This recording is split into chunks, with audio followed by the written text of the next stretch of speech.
সন্তানদের জন্য তারা দুর্বল হয়ে থাকেন।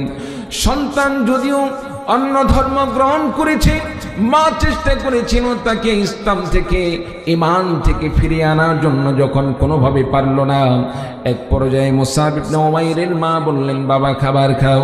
মুসাব ইবনে উমাইর বললেন, না, কোনোভাবেই খাবো না। মা একটি কথা দিলে আমি খাবার খেতে পারি, একটি ওয়াদা করলে, আমার সাথে একটি অঙ্গীকার করলে আমি কথা রাখতে পারি।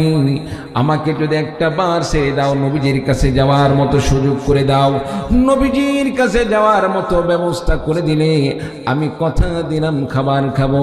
আমার ভাইরা, আমার বন্ধুগণ, মুসাব ইবনে উমাইর রাদিয়াল্লাহু তাআলা আনহুর মা সন্তানের জীবন দেখার জন্য, সন্তানকে জীবিত দেখার জন্য, সন্তান দুনিয়াতে বেঁচে থাক এই জন্য মা সন্তানকে ছেড়ে দিলেন। মুসাব ইবনে উমাইর রাদিয়াল্লাহু তাআলা আনহু এক দৌড় মেরে আমার নবীজির সামনে চলে গেলেন। নবীজি সাল্লাল্লাহু আলাইহি সাল্লাম দূর থেকে লক্ষ্য করলেন, মুসাবের মতো লাগতেছে, কে যেন দৌড়ে দৌড়ে আসতেছে। আমার নবী সাল্লাল্লাহু আলাইহি সাল্লাম খেয়াল করতে থাকলেন।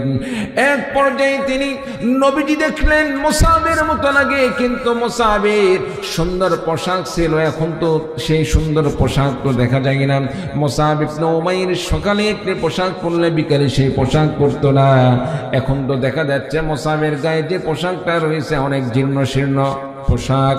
আর যে যুবকটা আসতেছে মুসাব ইবনে উমাইর, সে তো এমন একজন ছেলে ছিল, এমন একজন যুবক ছিল, হুষ্টপুষ্ট দেহের অধিকারী শক্তিশালী যুবক, কিন্তু দেখা যাচ্ছে অনেক দুর্বল ছেলে আসতেছে। আসলে এটাকে এক পর্যায়ে মুসাব ইবনে উমাইর যখন আমার নবীর কাছে চলে গেলেন, মুসাব ইবনে উমাইর রাদিয়াল্লাহু তাআলা আনহু নবীজির কাছে যখন গেলেন, নবীজির কাছে যাওয়ার সঙ্গে সঙ্গে নবীজি মুসাব ইবনে উমাইরের অবস্থা দেখে, মুসাব ইবনে উমাইরের অবস্থা দেখে নবীজি কান্নায় ভেঙে পড়লেন।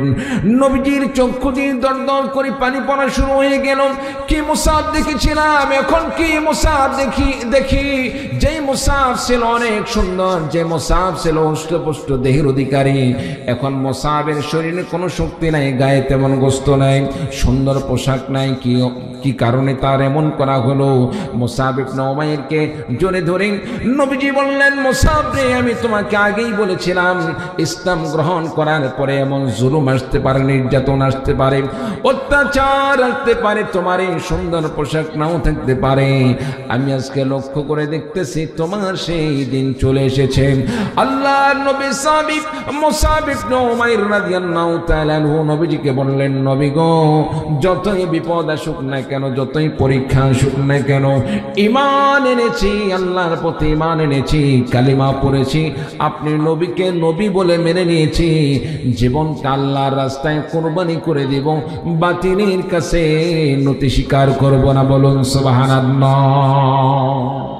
কেমন ঈমান ছিল তাদের, কেমন ঈমান ছিল, বাতিলের কাছে নতি স্বীকার করতে রাজি নয়। তার পোশাকের কমতি ছিল না, সম্পদের কমতি ছিল না, বন্ধু বান্ধবদের কমতি ছিল না। ও যুবক, আজকে যারা বিভিন্ন দলের বিভিন্ন নেতৃত্বে থেকে যারা জীবনের মজা অনুভব করেছ, এক সময় অমক দল করার কারণে পিছনে 100টা মোটর সাইকেল থাকতো, 200টা মোটর সাইকেল থাকতো, স্লোগান দিয়ে দিয়ে নেতাকে সামনে নিয়ে যাইতো।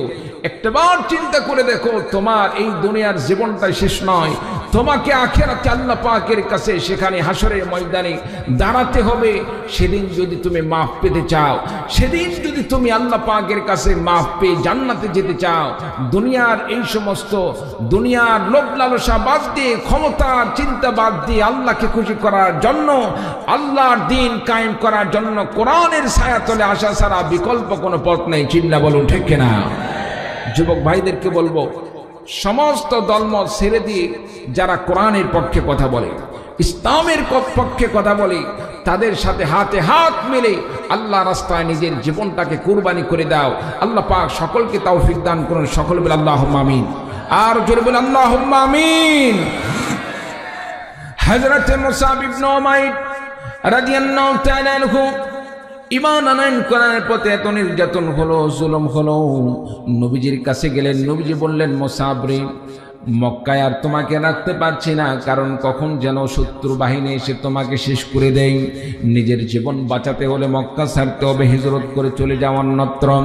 মুসআব ইবনে উমাইর নবীজির নির্দেশ মোতাবেক হিজরত করে মক্কা ছেড়ে চলে গেলেন অন্য রাষ্ট্রে। সেখানে গিয়ে যখন তিনি আমল করেন, আমল করার সময় নবীজিকে সামনে পাই না। আমল করার সময় নবীজিকে সামনে না পাওয়ার কারণে মনের মধ্যে তৃপ্তি পায় না। যেই নবীর কোরআনে কারীমের তেলাওয়াত শুনেন মুসআব ইবনে উমাইর রাদিয়াল্লাহু তাআলা আনহু ঈমান এনেছেন, কালেমা পড়েছেন, মুসলমান হয়েছেন। আজকে সে মুসআব ইবনে উমাইর চিন্তার মধ্যে পড়ে গেলেন, সেই নবীকে না দেখে আমি কিভাবে আমল করি। মনে তো আমল করি, কিন্তু মনের মধ্যে কোনো তৃপ্তি পাই না, মজা পাই না। নবীকে কাছে পেয়ে যদি আমল করি, নবীর কাছ থেকে মাসলা মাসাইল শিখি, নবীর কাছ থেকে হাদিস যদি আমি শিখতে পারি, তাহলে মনে আরো বেশি তৃপ্তি অর্জন করতে পারবো। এই জন্য মুসআব ইবনে উমাইর রাদিয়াল্লাহু তাআলা আনহু সিদ্ধান্ত নিলেন, জীবন যতই যাই হোক না কেন, জীবন থাকুক আর চলে যাক, নিজের জীবনের পরোয়া করি না। নবীজির প্রতি ঈমান আনয়ন করেছে। আল্লাহর নবী বিশ্ব নবী সাল্লাল্লাহু আলাইহি সাল্লামের কাছে থেকে, নবীজির কাছে থেকে ইসলাম মেনে চলবো, ঈমান অনুযায়ী আমল করে চলবো, নবীজির সুন্নাহ মেনে চলবো। নবীজির কাছে থেকেই নিজের জীবন আল্লাহর রাস্তায় বিলীন করে দিতে চাই। মুসআব ইবনে উমাইর আবার মক্কায় চলে গেলেন। আমার ভাইরা, আমার বন্ধুগণ, মক্কায় যাওয়ার পরে আল্লাহর নবী সাল্লাল্লাহু আলাইহি সাল্লামের সাথে মুসআব ইবনে উমাইর সাক্ষাৎ করলেন। বাড়িতে গেলেন। বাড়িতে যাওয়ার পরে মাকে লক্ষ্য করে বললেন, মা, ইতিপূর্বে নবীর প্রতি ঈমান আনার জন্য, আল্লাহর নবী মুহাম্মদ সাল্লাল্লাহু আলাইহি সাল্লামকে নবী হিসাবে মেনে নেওয়ার জন্য, আল্লাহকে রব হিসাবে মেনে নেওয়ার জন্য আমার উপর অনেক অত্যাচার হয়েছে, জুলুম হয়েছে, নির্যাতন হয়েছে। আমি ইতিপূর্বে কোনো প্রকার প্রতিবাদ করি নাই, আঘাত করি নাই, পাল্টা জবাব দেই নাই। তবে এবার মনে রাখো, এইবার ভালো করে স্মরণ করে রাখো, এবার যদি কোনো ব্যক্তি নবীজির কাছে যেতে আমাকে বাধা প্রদান করে, ইসলাম মেনে চলার জন্য, নামাজ পড়ার জন্য যদি কোনো প্রকার বাধা আসে, অত্যাচার আসে, জুলুম আসে, এই যে কোষমুক্ত তরবারি, তার জন্য এই তরবারি যথেষ্ট হয়ে যাবে। বলুন সুবহানাল্লাহ। হযরত মুসআব ইবনে উমাইর রাদিয়াল্লাহু তাআলা আনহু রাসূলুল্লাহ সাল্লাল্লাহু আলাইহি সাল্লামের কাছে থেকে মাসলা মাসাইল শিখতেছেন, কোরআন হাদিস শিক্ষা গ্রহণ করতেছেন। ওই দিক থেকে মদিনা থেকে একটি দল নবীজির কাছে আসলো। আসার পরে নবীজিকে বললেন, নবীজির প্রতি ঈমান আনয়ন করলেন। সে দল চলে গেল। পরবর্তী বছর, পরের বছর দেখে গেল আরেকটি দল চলে আসলো। আরেকটি দল নবীজির কাছে এসে ইসলাম গ্রহণ করলেন। ইসলাম গ্রহণ করার পরে তারা নবীজির কাছে আবেদন করলেন, ইয়া রাসূলুল্লাহ, ইয়া হাবিবাল্লাহ, আমাদের মধ্যে তো কোরআনের আলেম কেউ নাই, ইসলাম সম্পর্কে ভালো জ্ঞান আছে এমন কোনো ব্যক্তি নেই। একজন শিক্ষক দান করেন, যাকে আমরা সেখানে নিয়ে গিয়ে তার কাছ থেকে আমরা মাসলা মাসাইল শিখতে পারবো, দিনের দাওয়াত দিতে পারবো। একজন ভালো আলেম দান করেন, একজন শিক্ষক দান করেন। রাসূলুল্লাহ সাল্লাল্লাহু আলাইহি সাল্লাম খেয়াল করে দেখলেন, মুসআব ইবনে উমাইরকে আল্লাহ রাব্বুল আলামিন যে মেধা দান করেছেন, আল্লাহ রাব্বুল আলামিন তাকে যে নেতৃত্ব দেওয়ার আল্লাহ রাব্বুল আলামিন যোগ্যতা দান করেছেন, দাওয়াত দেওয়ার যে কৌশল দান করেছেন, নবীজি সাল্লাল্লাহু আলাইহি সাল্লাম সিদ্ধান্ত নিলেন মুসআব ইবনে উমাইর হলেন সেখানে শিক্ষক হিসাবে যাওয়ার সবচাইতে উপযুক্ত ব্যক্তি। এই জন্য রাসূলুল্লাহ সাল্লাল্লাহু আলাইহি সাল্লাম মুসআব ইবনে উমাইর রাদিয়াল্লাহু তাআলা আনহুকে নবীজি সাল্লাল্লাহু আলাইহি সাল্লাম মদিনার সেই সাহাবায়ে কেরামদের সাথে মদিনায় প্রেরণ করলেন। মুসআব ইবনে উমাইর রাদিয়াল্লাহু তাআলা আনহু মদিনায় গিয়ে দ্বীনের দাওয়াত দেওয়া শুরু করলেন, ইসলামের দাওয়াত দেওয়া শুরু করলেন, কালিমার দাওয়াত দেওয়া শুরু করলেন।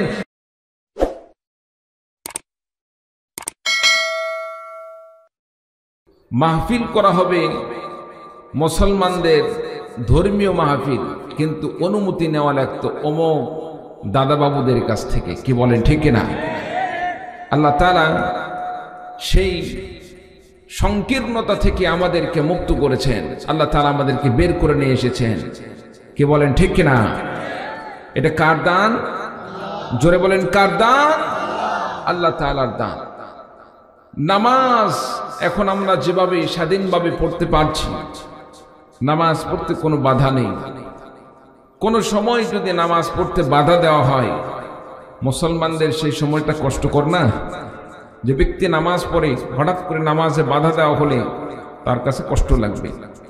ভারতের মুসলমানদেরকে দেখেন, অন্যান্য দেশের মুসলমান যেগুলোতে মুসলমানদের সংখ্যা কম, মুসলমানরা নির্যাতিত হচ্ছে, সেগুলো দেশে মুসলমানরা নামাজ পড়তে চাইলেই নামাজ পড়তে পারে না। বিভিন্ন সময় নামাজ পড়ার কারণে তাদেরকে নির্যাতন করা হয়, অত্যাচার করা হয়। বাংলাদেশ শতকরা 95% মুসলমান, এত সংখ্যক পার্সেন্টের মুসলমানদের দেশেও এই মুসলমানদেরকে কোরআনের তাফসীর থেকে, ওয়াজ মাহফিল থেকে বিরত রাখার জন্য হাজারো ষড়যন্ত্র করা হয়েছিল। সম্মানিত উপস্থিতি, কোরআনের বিরুদ্ধে যতই ষড়যন্ত্র হোক না কেন, ইসলামের বিরুদ্ধে যতই ষড়যন্ত্র হোক না কেন, সমস্ত ষড়যন্ত্রকে উৎখাত করে ইসলামকে বিজয় করার জন্য তো আমার আল্লাহ পাক রয়েছেন। চিৎকার দিয়ে বলুন ঠিক কিনা? সংগ্রামী ভাইরা আমার, মুসলিম হিসাবে, মুমিন হিসাবে আজকে যশোরবাসীর কাছ থেকে একটি জিনিস আমি ওয়াদা নিতে চাই।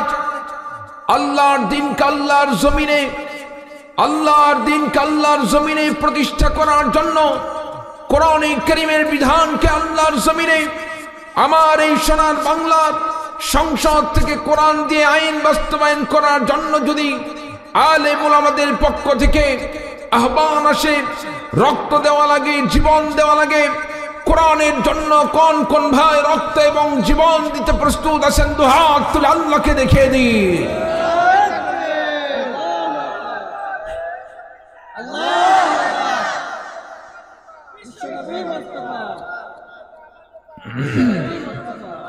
বাস, আল্লাহ পাক আমাদেরকে কোরআনের জন্য কবুল করুন। সকলে বলে আল্লাহুম্মা আমিন। কত তামাশা দেখলাম আমরা।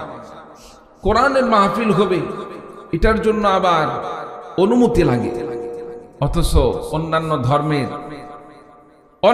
ধর্মের কোনো তাদের আয়োজন হলে অনুমতি তো পরের বিষয়, তাদেরকে আরো বিভিন্নভাবে সহযোগিতা করা হতো। 95% মুসলমানদেরকে যেখানে সহযোগিতা করা দরকার ছিল 95%, সে দেশের মুসলমানরা 2% সহযোগিতা পাইত না। আর অন্যান্য ধর্মের মানুষরা 7%, 5% হয়ে তারা 95% ধর্মীয়ভাবে যে স্বাধীনতা, সহযোগিতা, সেই জিনিসটা পাইত। সম্মানিত উপস্থিতি, ষড়যন্ত্র করে তারা টিকতে পারে নাই। আল্লাহ রাব্বুল আলামিন তো ঘোষণা দিয়ে বলেছেন, ওয়া মাকারু ওয়া মাকারাল্লাহ ওয়াল্লাহু খায়রুল মাকিরিন। তোমরা যতই ষড়যন্ত্র করো না কেন, আল্লাহ রাব্বুল আলামিন তোমাদের ষড়যন্ত্রকে রুখে দেওয়ার জন্য আল্লাহ পাক স্বয়ং তিনিই যথেষ্ট। বলুন সুবহানাল্লাহ। সম্মানিত উপস্থিতি, একটি জিনিস মনে রাখতে হবে, একটি জিনিস মনে রাখতে হবে, আপনি আমি মুসলমান, আপনি আমি মুমিন, আপনি আমি ঈমানদার। আপনার আমার জীবনকে আমরা আল্লাহ পাকের সাথে ক্রয় বিক্রয়ের একটি চুক্তিনামায় আমরা আবদ্ধ হয়েছি। আপনার আমার জীবন আল্লাহ পাক দান করেছেন। এই জীবন দিয়ে যা কিছু করি না কেন, সর্বশেষে একটি জিনিস মনে রাখতে হবে, আল্লাহ রাব্বুল আলামিন আমাদের সাথে একটি চুক্তি করেছেন।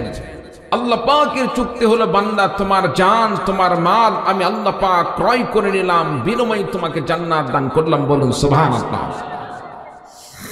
অনেক ভাই চিন্তা করতে পারেন, হুজুর আমরা তো ঠিক মতো নামাজ আদায় করি না, অন্যান্য আমল ঠিক মতো করতে পারি না। গুনাহ প্রত্যেকটা মানুষেরই আমাদের কম বেশি আছে। নামাজ পড়তে হবে, নামাজ ছাড়া যাবে না, রোজা ছাড়া যাবে না, আল্লাহ পাকের ফরজ বিধান ছাড়া যাবে না। সম্মানিত উপস্থিতি, একটি জিনিস মনে রাখতে হবে, গুনাহ যতই হোক না কেন আল্লাহ পাকের কাছে আপনাকে আমাকে তওবা করতে হবে। তওবা করে আল্লাহ রাব্বুল আলামিনের কাছে ক্ষমা চেয়ে আল্লাহ তাআলার জন্য আপনাকে আমাকে নিজের জীবনকে আল্লাহর রাস্তায় কুরবানি করে দিতে হবে। বলুন সুবহানাল্লাহ। জীবন কবুল কুরবানি করব কেমনে, এবং তওবা কেমনে করব, গুনাহ থেকে ফিরে আসব কেমনে, আল্লাহ রাব্বুল আলামিন এই সমস্ত বিষয় চমৎকার আলোচনা করছেন স্বয়ং কোরআনে কারীমের মধ্যে।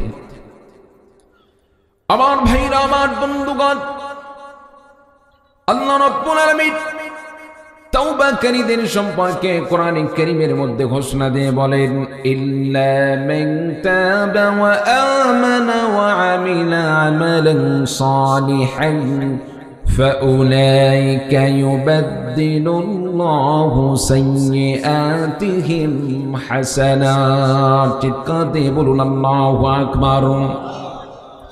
আল্লাহ রাব্বুল আলামিন বললেন, ইল্লা মান তাবা ওয়া আমানা ওয়া আমিলা আমালান সালিহা।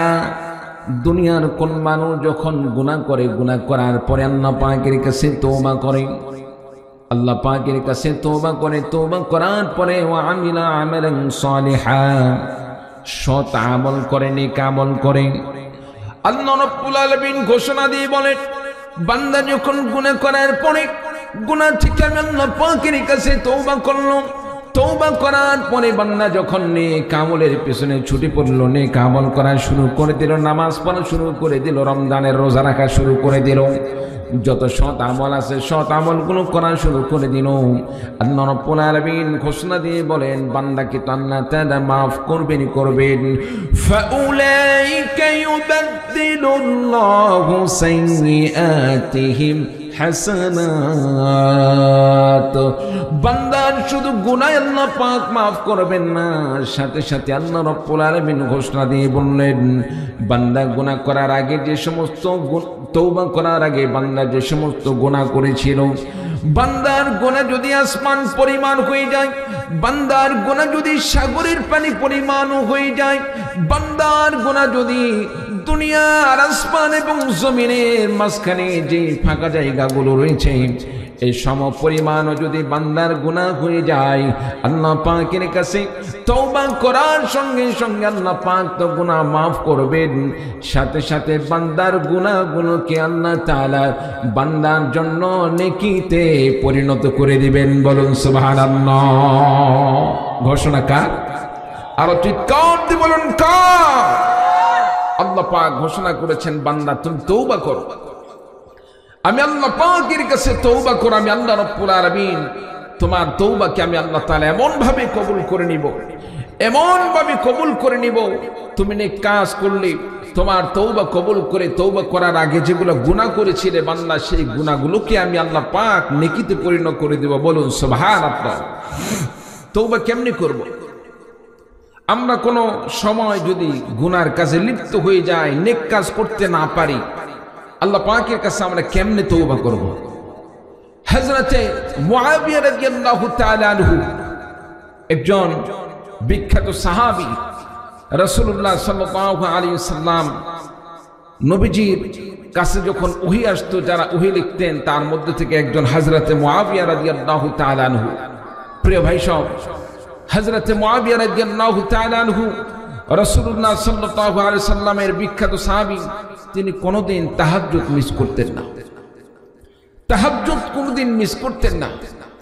হাদিস শরীফের মধ্যে আসছে, একদিন হযরতে মুআবিয়া রাদিয়াল্লাহু তাআলা আনহু তিনি ঘুমের মধ্যে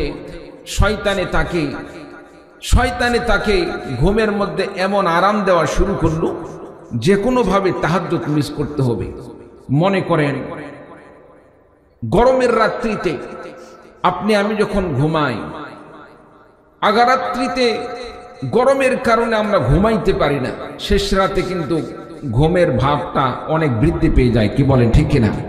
কারণ শেষ রাতে এমন আবহাওয়া শুরু হয়, হালকা ঠান্ডা বাতাস শুরু হয়ে যায়, যার কারণে মানুষের আরামের ঘুম শুরু হয়ে যায়।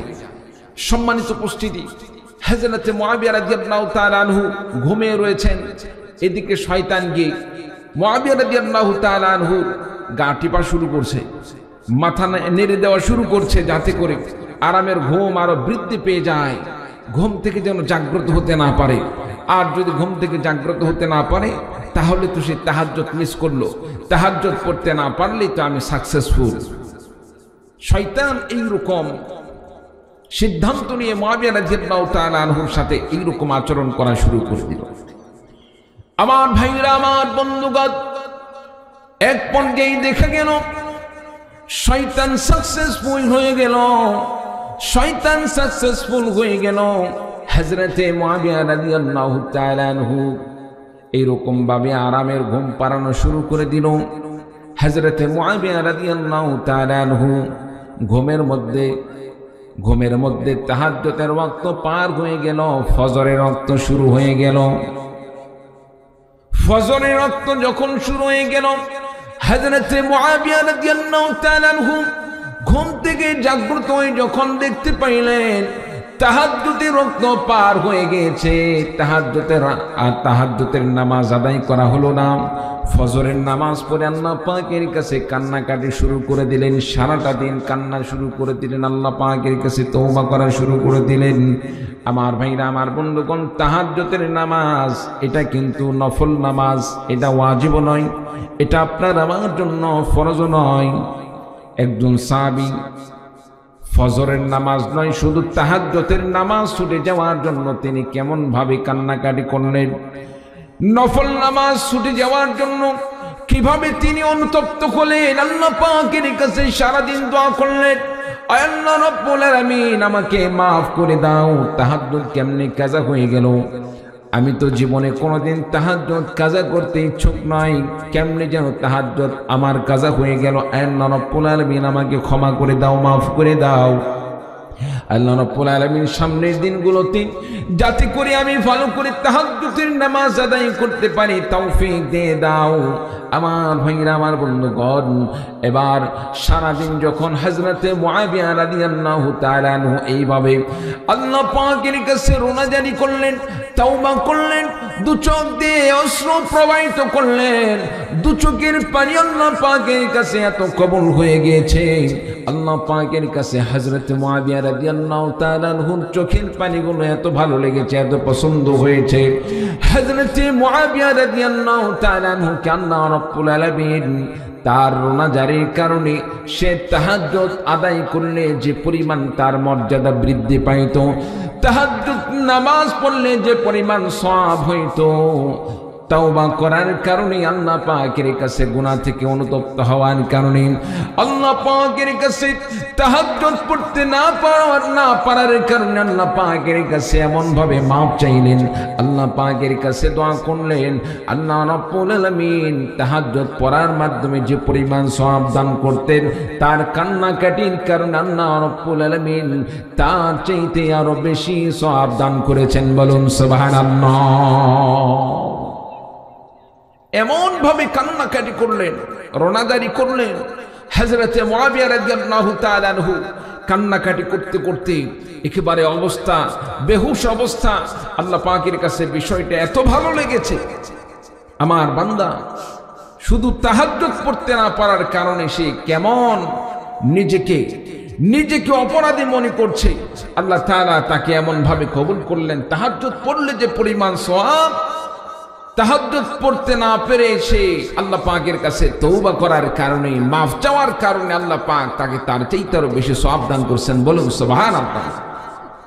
শয়তান চিন্তার মধ্যে পড়ে গেল, আরে তাকে তো আমি তাহাজ্জুদ পড়া থেকে বিরত রাখলাম যাতে করে তার নেকি না হয়, যাতে করে তার সওয়াব কম হয়, আল্লাহ তাআলার নৈকট্য অর্জন না হয়। কিন্তু এখন দেখা যাচ্ছে তাহাজ্জুদ পড়তে না দেওয়ার কারণে সে এমন ভাবে কান্নাকাটি করলো, এমন ভাবে রোনাজারি করলো, আল্লাহ তাআলা তাকে তাহাজ্জুদ পড়ার চাইতে আরো বেশি সওয়াব দান করছেন। বলুন সুবহানাল্লাহ। পরের রাত্রিতে তাহাজ্জুদের সময় হয়ে গেল। হযরতে মুআবিয়া রাদিয়াল্লাহু তাআলা আনহু লক্ষ্য করে দেখলেন কে যেন ডাকতেছে, মুআবিয়া ওঠো, তাড়াতাড়ি ওঠো, তাহাজ্জুদের সময় পার হয়ে গেল।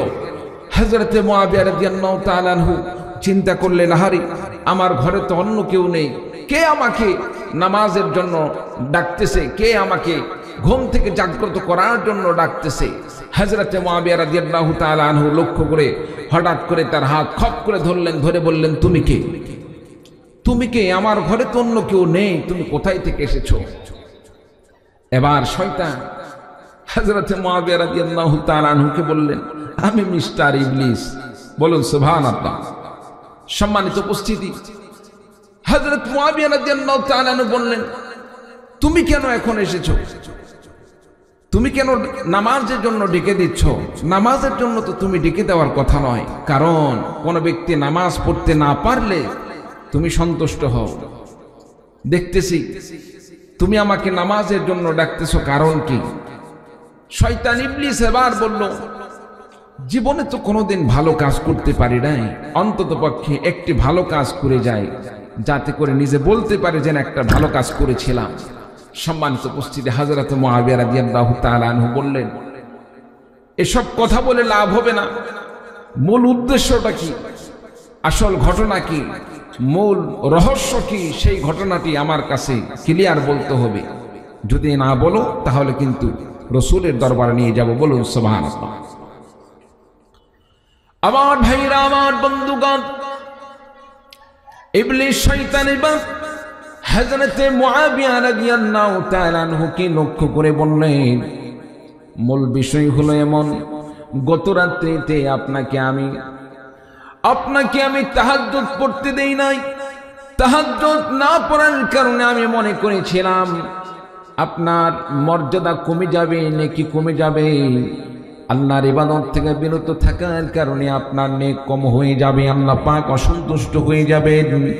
কিন্তু লক্ষ্য করে দেখলাম তাহাজ্জুদ পড়তে না পারার কারণে আপনি এমন ভাবে আল্লাহ পাকের কাছে রোনাজারি করেছেন, এমন ভাবে কান্নাকাটি করেছেন, যে কান্নাকাটিটা আল্লাহ পাকের কাছে এত পছন্দ হয়েছে।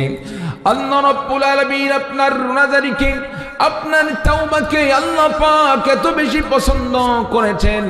তাহাজ্জুদ নামাজ পড়ার কারণে আপনার মর্যাদা যে পরিমাণ বৃদ্ধি হয়, আল্লাহ পাক যে পরিমাণ আপনাকে সওয়াব দান করতেন, তওবা করার কারণে সারাদিন গুনাহ থেকে বা তাহাজ্জুদ পড়তে না পারার কারণে, তাহাজ্জুদের আমল না করার কারণে, আল্লাহ পাকের কাছে ক্ষমা চাওয়ার কারণে, আল্লাহ রাব্বুল আলামিনের কাছে মাফ চাওয়ার জন্য আপনার অশ্রু প্রবাহিত করার কারণে আল্লাহ রাব্বুল আলামিন আপনার চোখের পানিকে এত বেশি পছন্দ করেছেন।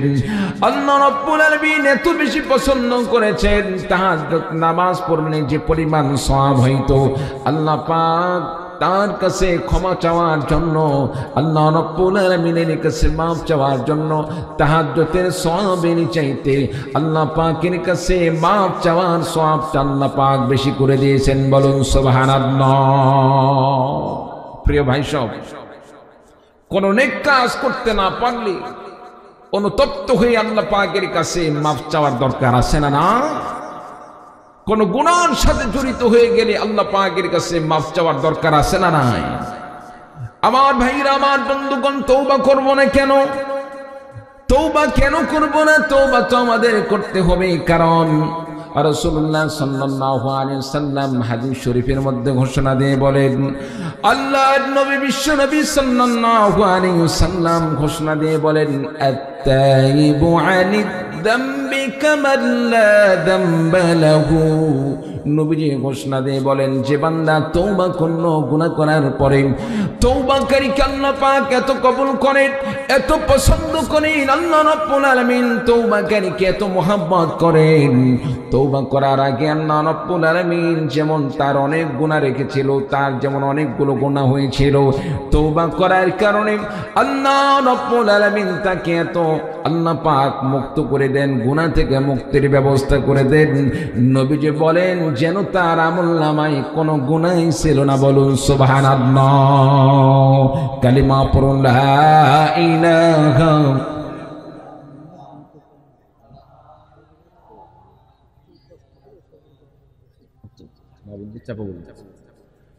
লা ইলাহা ইল্লাল্লাহ, লা ইলাহা লা ইলাহা ইল্লাল্লাহু মুহাম্মাদুর রাসূলুল্লাহ। সকলেই পড়ি সাল্লাল্লাহু আলাইহি ওয়াসাল্লাম। যুবক ভাইদের কাছ থেকে জানতে চাই, আমরা যা গুনাহ করেছি, গুনাহ থেকে মুক্তির জন্য আল্লাহ পাকের কাছে তওবা করার দরকার আছে না না? সকল ভাইদের কাছে আমি একটি জিনিস জানতে চাই, আল্লাহ পাকের কাছে তওবা করলে আল্লাহ পাক বান্দাকে মাফ করে দেন, মর্যাদা বৃদ্ধি করে দেন। আমাদের সকলের তওবা করার দরকার আছে না নাই? আল্লাহ পাকের কাছে আমরা সকলেই তওবা করি, আল্লাহ পাক আমাদের সকলকে মাফ করে দিন। সকলে বলে আল্লাহুম্মা আমিন। মা বোনদের মনে হয় 2টা প্যান্ডেল করা হয়েছে, তারপরেও জায়গা হচ্ছে না। মা বোনদেরকে একটু অনুরোধ করব, দয়া করে মা বোনরা একটু চাপাচাপি করে যদি বসতেন, আরেকজন মাকে বসার জন্য সুযোগ করে দিতেন, তারাও আপনার সাথে কোরআনের কথা শুনতে পাইতো, ইসলামের কথা শুনতে পাইতো। এজন্য মা বোনরা দয়া করে নিজেরা একটু সামনের দিকে চাপিয়ে বসে আরেকজন মাকে সুযোগ করে দেয়। সম্মানিত উপস্থিতি, আল্লাহ রাব্বুল আলামিন তওবার অনেক ফজিলত রেখেছেন। আপনাদের কাছে যে বিষয়টা বলতেছিলাম, আমি গুনাহ করেছি, গুনাহ করার পরে তওবা করলে আল্লাহ পাক বান্দাকে মাফ করে দেন। আর সাথে সাথে আরেকটি জিনিস মনে রাখতে হবে, তওবা করার পরে আল্লাহর দেওয়া জীবনকে, আল্লাহর দেওয়া এই দেহকে আল্লাহর রাস্তায় কুরবানি করতে হবে। আল্লাহর দিনকে আল্লাহর জমিনে প্রতিষ্ঠা করার জন্য আল্লাহর দেওয়া এই দেহকে, আল্লাহর দেওয়া এই জীবনকে আল্লাহর রাস্তায় কুরবানি করে দিতে হবে। আল্লাহর জন্য এই জীবনকে কুরবানি করতে হবে, উৎসর্গ করতে হবে। রাজি আছি তো ইনশাআল্লাহ? রাজি আছি তো ইনশাআল্লাহ? আমার ভাইরা, আমার বন্ধুগণ, কেন উৎসর্গ করব না? এই জীবন তো আল্লাহ রাব্বুল আলামিন দান করেছেন। এই জীবন তো আপনার আমার নিজের সম্পদ নয়, আল্লাহ পাক দান করেছেন। আপনার আমার যে হাত রয়েছে, হাত দান করেছেন আল্লাহ। আল্লাহ পাক দুই চক্ষু দান করলেন, আল্লাহ পাক নাক দান করলেন, আল্লাহ রাব্বুল আলামিন কান দান করলেন, আল্লাহ পাক জবান দান করলেন। একজন মানুষের সমস্ত অঙ্গ প্রত্যঙ্গ আল্লাহ রাব্বুল আলামিন দান করেছেন। দান করার পরে আল্লাহ রাব্বুল আলামিন বান্দাকে লক্ষ্য করে বলেন, ইন্নাল্লাহা ইশতারা মিনাল মুমিনিনা আনফুসাহুম ওয়া আমওয়ালাহুম বিআন্না লাহুমুল জান্নাহ ইউকাতিলুনা ফি সাবিলিল্লাহি فيقتلون ويقتلون। আল্লাহ রাব্বুল আলামিন বললেন, নিঃসন্দেহে আল্লাহ রাব্বুল আলামিন ইশতারা মিনাল মুমিনিন, মুমিনদের কাছ থেকে ক্রয় করে নিয়েছেন, আনফুসাহুম, মুমিনদের আত্মাকে, মুমিনদের জীবনকে, ওয়া আমওয়ালাহুম, মুমিনদের জান মালকে আল্লাহ রাব্বুল আলামিন ক্রয় করে নিয়েছেন। ঘোষণা করেছেন কে? আর চিৎকার দিয়ে বলবেন কে? আল্লাহ পাক বললেন, বান্দারে, রে দুনিয়ার মুমিন বান্দারে, তোমাদের জানমালকে আমি আল্লাহ রাব্বুল আলামিন ক্রয় করে নিলাম। আমি আল্লাহ পাক তার বদলা হিসাবে দান করব, বিআন্না লাহুমুল জান্নাহ। আমি আল্লাহ রাব্বুল আলামিন তোমার জানমালের পরিবর্তে, তোমার জানমাল আমি আল্লাহ রাব্বুল আলামিন নিয়ে তোমাকে বদলা হিসাবে দান করব জান্নাত। বলুন সুবহানাল্লাহ। জান্নাতটা কিভাবে পাবো? আল্লাহ পাকের সাথে এই লেনদেনটা কিভাবে করব? আল্লাহ রাব্বুল আলামিনকে কেমনে জান দান করব, কেমনে মাল দান করব? আল্লাহ পাক সে কথাও কোরআনে কারীমের মধ্যে ঘোষণা দিয়ে বলেন, ইউকাতিলুনা ফি সাবিলিল্লাহি ফায়াকতুলুনা ওয়া ইউকতালুন। আল্লাহ রাব্বুল আলামিন বললেন, বান্দারে, দুনিয়াতে আমি আল্লাহ রাব্বুল আলামিনের রাস্তায় অনেক সময় নিজের জীবন কুরবানি করে দিতে হবে, জানমালকে আমি আল্লাহ পাকের রাস্তায় কুরবানি করতে হবে। আল্লাহর দিন রক্ষা করার জন্য অনেক সময় নিজের সম্পদকে আল্লাহর রাস্তায় বিলীন করে দিতে হতে পারে। নবীজি যখন জিহাদের জন্য সাহাবায়ে কেরামদের কাছ থেকে মাল সংগ্রহ করতেন, ইয়ানত সংগ্রহ করতেন, সাহাবায়ে কেরামগণ তারা সাধ্য অনুযায়ী যার যা কিছু ছিল তারা নবীজির কাছে তারা সুপর্দ করে দিয়েছিলেন। জিহাদের ময়দানে অনেক সময় অনেক কিছু প্রয়োজন হবে ইসলামকে বিজয় করার জন্য, ইসলামকে টিকিয়ে রাখার জন্য। সাহাবায়ে কেরামগণ যেভাবে নবীজির আহ্বানে নিজের জানমালকে আল্লাহর রাস্তায় কুরবানি করে দিয়েছিলেন, ঠিক তেমনি ভাবে আপনাকে আমাকে নিজের জানমালকে আল্লাহর রাস্তায় কুরবানি করে দিতে হবে। জিহাদের ময়দানে ঝাঁপিয়ে পড়তে হবে, ঝাঁপিয়ে পড়ে নিজে লড়াই করতে করতে কাফের মুশরিকদেরকে হত্যা করতে হবে। আর যারা কোরআনের শত্রুতা করলো, ইসলামকে নিয়ে যারা ব্যঙ্গ করলো, কোরআন বিরোধী আইন বাস্তবায়ন করার জন্য যারা চক্রান্ত চালিয়ে যায়, কোরআনের বিরুদ্ধাচরণ করে যায়, তাদের সাথে লড়াই করতে হবে। লড়াই করে তাদেরকে শেষ করে দিতে হবে। আর সাথে সাথে ওই কাফের মুশরিকদের পক্ষ থেকে যদি আঘাত আসে, আঘাত পেয়ে মুসলমান নিজেও হত্যা হয়ে যাবে। আল্লাহ রাব্বুল আলামিন বলেন, যারা লড়াইয়ের ময়দানে শামিল হয়ে কাফেরদেরকে হত্যা করে এবং যারা নিজের জীবনকে কুরবানি করে দেয়, আল্লাহ রাব্বুল আলামিন ঘোষণা দিয়ে বলেন, তাদেরকে আমি আল্লাহ পাক জান্নাত দান করি। বলুন সুবহানাল্লাহ। প্রিয় ভাই সব, ঘোষণা কার এটা? জোরে বলেন কার? আল্লাহর। আমরা কি করি? আমরা করি কি? আমরা আরামের যেই সমস্ত ইবাদত আছে, নামাজ পড়া লাগবে, নামাজ পড়তে কোনো বাধা আসে না, নামাজ পড়ি। রোজা রাখতে কেউ বাধা দেয় না, রোজা রাখি। হজ করতে কেউ বাধা দেয় না, হজ করি। জাকাত দিতে কেউ বাধা দেয় না, জাকাত দেই। কিন্তু কাফের মুশরিকরা যখন আমার কোরআনকে নিয়ে ব্যঙ্গ করে, কাফের মুশরিকরা যখন আমার কোরআনের উপর বিভিন্ন প্রকার তারা কোরআনকে নিয়ে লাঞ্ছিত করে, নবীকে নিয়ে তারা গালমন্দ করে, আল্লাহকে নিয়ে গালমন্দ করে, এর প্রতিবাদের জন্য আলেমরা যখন মসজিদে মসজিদে এলান করে দেয়, অমক চত্বর থেকে আজকে কোরআনের অবমানের জন্য প্রতিবাদমূলক সেখানে বিক্ষোভ সমাবেশ হবে, আমরা সকলেই ইমানি দায়িত্ব পালন করার জন্য সেখানে শামিল হব, শরীক হব। সম্মানিত উপস্থিতি, এলান করার সময় সকলেই হাত তোলে, ইনশাআল্লাহ আমরা যাব। কি বলেন, ঠিক কিনা? মসজিদে সবাই বলে ইনশাআল্লাহ যাব, কিন্তু দেখা যায় সমাবেশে যখন যাওয়া হয়, বিক্ষোভ মিছিলে যাওয়া হয়, সেখানে গিয়ে যারাই বলল আমরা যাব, তাদেরকে সামনে পাওয়া যায় না। কি বলেন, ঠিক কিনা? এটা মুমিনের পরিচয় নয়, এটা মুনাফিকের পরিচয়। এজন্য আমাদেরকে আল্লাহর দিনকে রক্ষা করার জন্য, কোরআন কারীমকে রক্ষা করার জন্য, আমার নবীর ইজ্জতকে রক্ষা করার জন্য বাংলার জমিন, বাংলাদেশের জমিন, এদেশ তো সোনার বাংলাদেশ, এদেশ হচ্ছে মুসলমানের দেশ। এদেশে হাজারো শহীদ গাজী শুয়ে আছে, আউলিয়া পীর আউলিয়া এখানে শায়িত আছে। এদেশ কোনোদিন আমরা কাফের মুশরিকদের কাছে বিক্রয় হতে দিতে পারি না। চিৎকার দিয়ে বলুন, ঠিক কিনা? আমার দেশকে নিয়ে অনেক ষড়যন্ত্র হয়েছে, আমার দেশকে নিয়ে অনেক ষড়যন্ত্র করা হয়েছে। বিগত 15 থেকে 16টি বছর আমরা লক্ষ্য করে দেখেছি একটি স্বাধীন রাষ্ট্রকে কিভাবে পরাধীন করে রাখা যায়, আরেকটি দেশের অনুগত করে রাখা যায়, আর একটা দেশের গোলামি করে আপনাকে আমাকে চলতে হয়, এইরকম তারা কার্যক্রম চালিয়েছিল। আল্লাহ তাআলা তাদেরকে, তাদের চক্রান্তকে নস্যাৎ করে দিয়েছেন। বলুন আলহামদুলিল্লাহ। তাদেরকে আর কোনোদিন ক্ষমতায় দেখতে চাই আমরা? কোনোদিন দেখতে চাই? সম্মানিত উপস্থিতি, সময় এসেছে সকল মুসলিম এক হয়ে, যে সমস্ত ইসলামী দলগুলো আছে, সকলে ঐক্যবদ্ধ হয়ে হাতে হাত রেখে মুসলিম হিসাবে আমরা সকলে কোরআন কারীমের বিধান দিয়ে দেশকে পরিচালনা করার জন্য, সংসদ থেকে কোরআন দিয়ে রাষ্ট্র পরিচালনা করার জন্য আমরা 24-এর আন্দোলন যেমন দেশকে স্বাধীন করেছি, সেই স্বৈরাচারের হাত থেকে এদেশকে কোরআন দিয়ে শাসন করার জন্য যদি আলেমদের পক্ষ থেকে ঐক্যবদ্ধ হয়ে কোরআন কারীমের বিধান দিয়ে রাষ্ট্র পরিচালনা করার জন্য যদি রক্ত এবং জীবন দেওয়ার ঘোষণা আসে, কোন ভাই আল্লাহর জমিন, আল্লাহর দিনকে প্রতিষ্ঠার জন্য, কোরআন কারীমের বিধানকে প্রতিষ্ঠা করার জন্য রক্ত এবং জীবন দিতে প্রস্তুত আছেন? তো হাত তুলে আল্লাহকে দেখিয়ে দিই।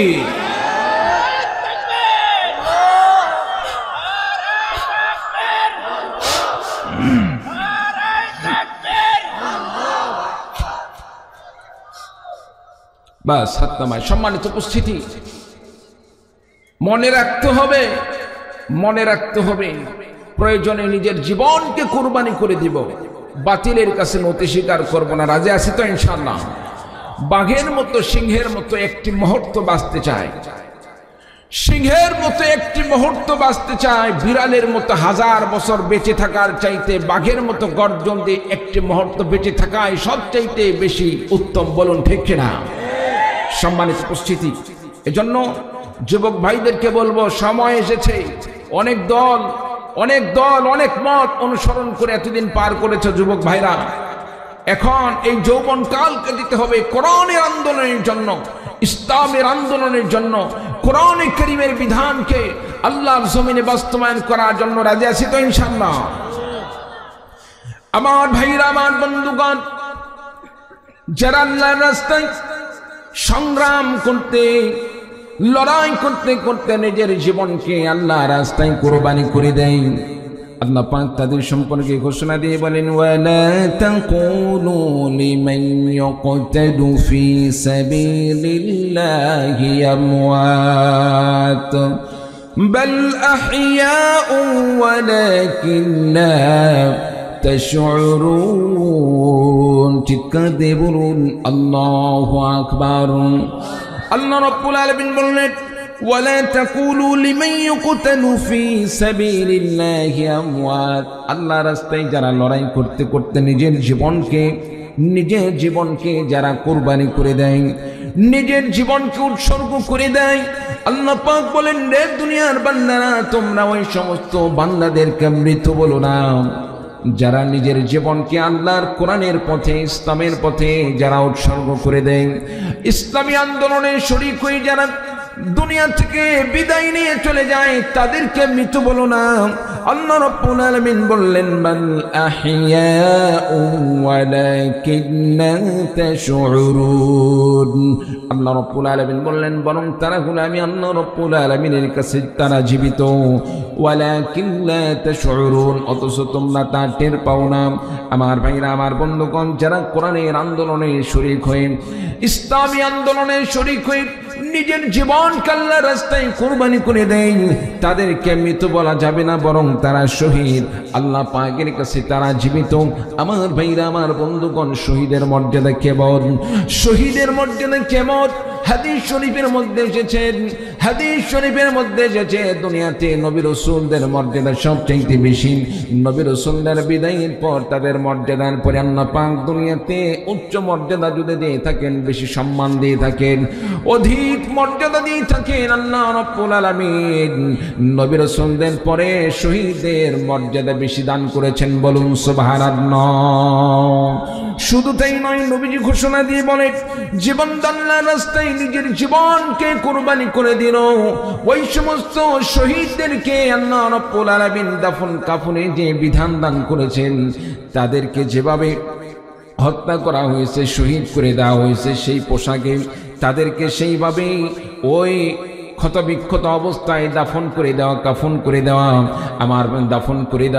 আমার ভাইরা আমার বন্ধুগণ নবী সাল্লাল্লাহু আলাইহি সাল্লাম ঘোষণা দিয়ে বলেন কিয়ামতের ময়দানে প্রত্যেকটা মানুষকে হাসরের ময়দানে পুনরুত্থিত হতে হবে সেখানে বান্দারা প্রত্যেকেই পুনরুত্থিত হবে কিন্তু যারা শহীদ হয়েছে আল্লাহ রাব্বুল আলামিন তাদেরকে ক্ষতবিক্ষত অবস্থায় তাদেরকে আল্লাহ পাক পুনরুত্থিত করবেন অর্থাৎ শহীদরা কোরআনের জন্য লড়াই করতে গিয়ে মনে করেন একটা হাত কেটে গিয়েছে দুইটি পা কেটে গিয়েছে দুইটি চক্ষুকে তুলে ফেলা হয়েছে বুকের ভিতরে আঘাত করে তাদেরকে শহীদ করে দেওয়া হয়েছে আল্লাহ রাব্বুল আলামিন তাদেরকে সেভাবেই আল্লাহ রাব্বুল আলামিন কিয়ামতের ময়দানে হাসরের ময়দানে উত্থান করবেন পুনরুত্থিত করবেন তাদের এই সমস্ত আলামত দেখে আল্লাহ রাব্বুল আলামিন ঘোষণা দিয়ে বলবেন এরাই হচ্ছে নবী রাসূলদের পরে এরাই হচ্ছে শ্রেষ্ঠ বান্দা আমার কোরআনের জন্য আমার ইসলামের জন্য তারা নিজের জীবনকে কুরবানি করে দিয়েছে অন্যান্য ব্যক্তিদের আমলের হিসাব হতে পারে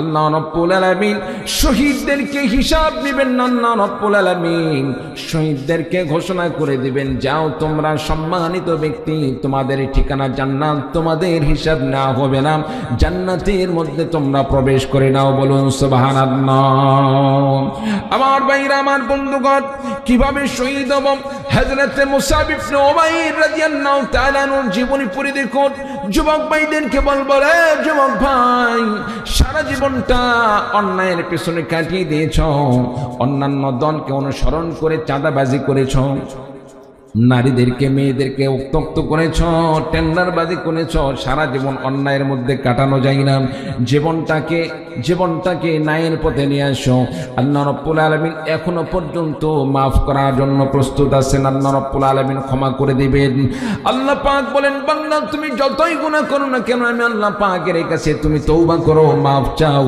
আমি আল্লাহ রাব্বুল আলামিন তোমার জীবনের গুনাহ খাতাকে মাফ করে দিব আমার ভাইরা আমার বন্ধুগণ হযরত মুসাব ইবনে উমাইর রাদিয়াল্লাহু তাআলা আনহু নবীজির একজন নবীজি সাল্লাল্লাহু আলাইহি সাল্লামের একজন নবীন সাহাবী মুসাব ইবনে উমাইর রাদিয়াল্লাহু তাআলা আনহু এমন একজন সাহাবী এত সুন্দর সাহাবী যার চেহারাটা দেখার মতো ছিল এমন একজন যুবক সমাজে অনেক সময় দেখা যায় হুষ্টপুষ্ট অনেক সুন্দর যুবকদেরকে দেখা যায়।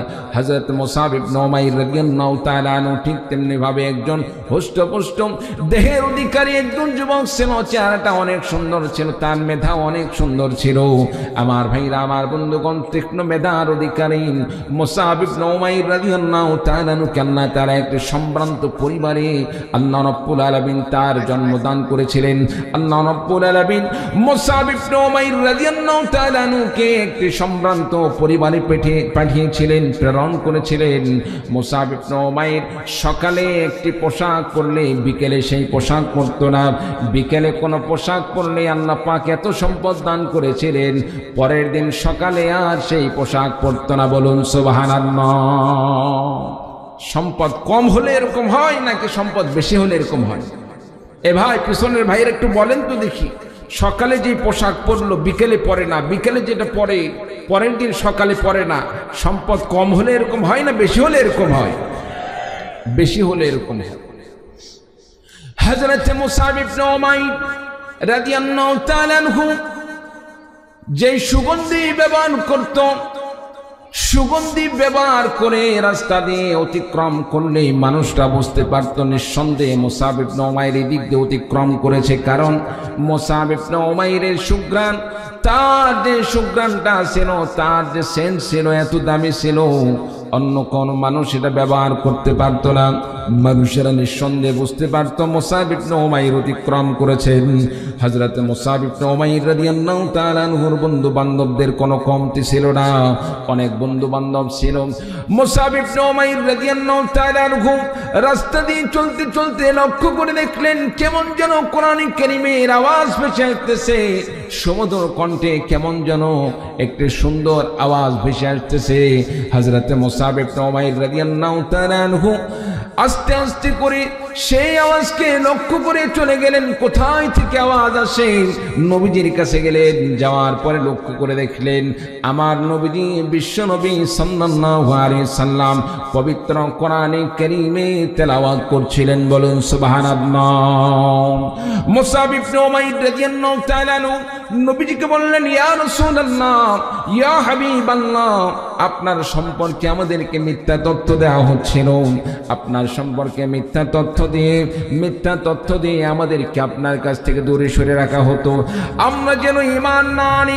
এই জন্য আবু জেহেল, আবু লাহাব তারা আমাদেরকে আপনার সম্পর্কে ভুল তথ্য দিয়ে, মিথ্যা তহমত দিয়ে, মিথ্যা অপবাদ দিয়ে আমাদেরকে আপনার কাছ থেকে সরে রাখতো। আপনার সম্পর্কে এমনকি তারা বলতো আপনি নাকি পাগল, আপনি নাকি উন্মাদ। বলুন নাউযুবিল্লাহ।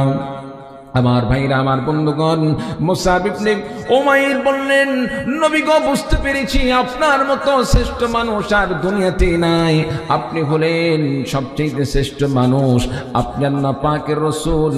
নবী গো, সিদ্ধান্ত নিয়েছি আপনার হাতে হাত রেখে মুসলমান হয়ে যাব, আমাকে কালেমা পড়ে ইমানদার বানিয়ে দেন। বলুন সুবহানাল্লাহ। হযরত মুসআব ইবনে উমাইর রাদিয়াল্লাহু তাআলা বললেন, নবী গো, আমাকে ইমানদার বানিয়ে দিন, কালিমা পড়িয়ে দিন। নবীজি বললেন, মুসআব রে শোনো, ইসলাম গ্রহণ করার পরে আল্লাহ পাকের পক্ষ থেকে অনেক পরীক্ষা আসবে। ওয়ালানাবলুওয়ান্নাকুম বিশাইইম মিনাল খাউফি ওয়াল জু'i ওয়া নাকসিম মিনাল আমওয়ালি ওয়াল আনফুসি ওয়াত থামারাত ওয়াবাশশিরিস সাবিরিন। আল্লাহ রাব্বুল আলামিন বলেন, বান্দারে, আমি আল্লাহ রাব্বুল আলামিন তোমাদেরকে পরীক্ষা করব বিশাইইম মিনাল খাউফ, বিভিন্ন সময় তোমাদের কাছে আমি ভীতিকর পরিস্থিতি দান করব। ভীতিকর পরিস্থিতির সময় তোমরা কি আমি আল্লাহ পাকের উপর তোমরা ভরসা করো কি করো না? আমি আল্লাহকে তোমরা ভুলে যাও কি? আমি আল্লাহ পাককে তোমরা স্মরণ রাখো, আমি তা দেখতে চাই। শুধু তাই নয়, ওয়াল জু'i, ক্ষুধামন্দ দিতে চাই, ওয়া নাকসিম মিনাল আমওয়ালি ওয়াল আনফুসি ওয়াত থামারাত, আমি আল্লাহ রাব্বুল আলামিন পরীক্ষা করব সম্পদ কমে দিয়ে। আল্লাহ রাব্বুল আলামিন বলেন, আমি তোমাদের ক্ষেত খামারকে আমি আল্লাহ পাক কমে দিয়ে তোমাদের ঈমানি পরীক্ষা নিতে চায়। ইমানি পরীক্ষার মধ্যে তোমরা ইমানি পরীক্ষায় উত্তীর্ণ হতে পারো কি পারো না আমি সেটা দেখব। যারা ইমানি পরীক্ষায় উত্তীর্ণ হবে আমি আল্লাহ রাব্বুল আলামিন তাদেরকে বিজয়ী দান করব। আমার ভাইরা, আমার বন্ধুগণ, নবীজি বললেন মুসাব রে, আল্লাহ রাব্বুল আলামিন ইমানি পরীক্ষা করবেন। কাফের মুশরিকরা নির্যাতন করবেন, জুলুম করবে, অত্যাচার করবে। তোমার এই সুন্দর পোশাক আর কোনোদিন নাও থাকতে পারে, তোমার এই বন্ধু বান্ধব গুলো তোমাকে ছেড়ে চলে যেতে পারে, তোমার মা বাবার সম্পদ গুলো তোমার হাতে নাও থাকতে পারে। সে সময় কি তুমি ইমানের উপর অটল থাকতে পারবে? হযরত মুসাব ইবনে উমাইর রাদিয়াল্লাহু তাআলা বললেন, নবী গো, ঈমান আনবো, এমন ঈমান আনবো যে ঈমান আনয়ন করলে মৃত্যু পর্যন্ত আমি ঈমানের উপর অটল থাকবো, কালিমার প্রতি অটল থাকবো, ঈমান কোনদিন ছাড়বো না। বলুন সুবহানাল্লাহ।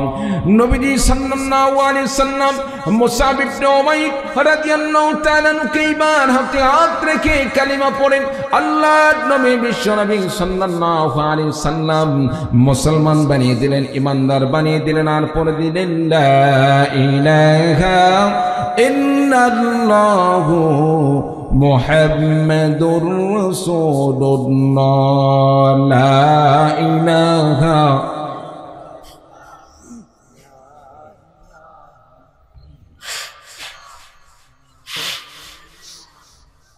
লা ইলাহা ইল্লাল্লাহ, লা ইলাহা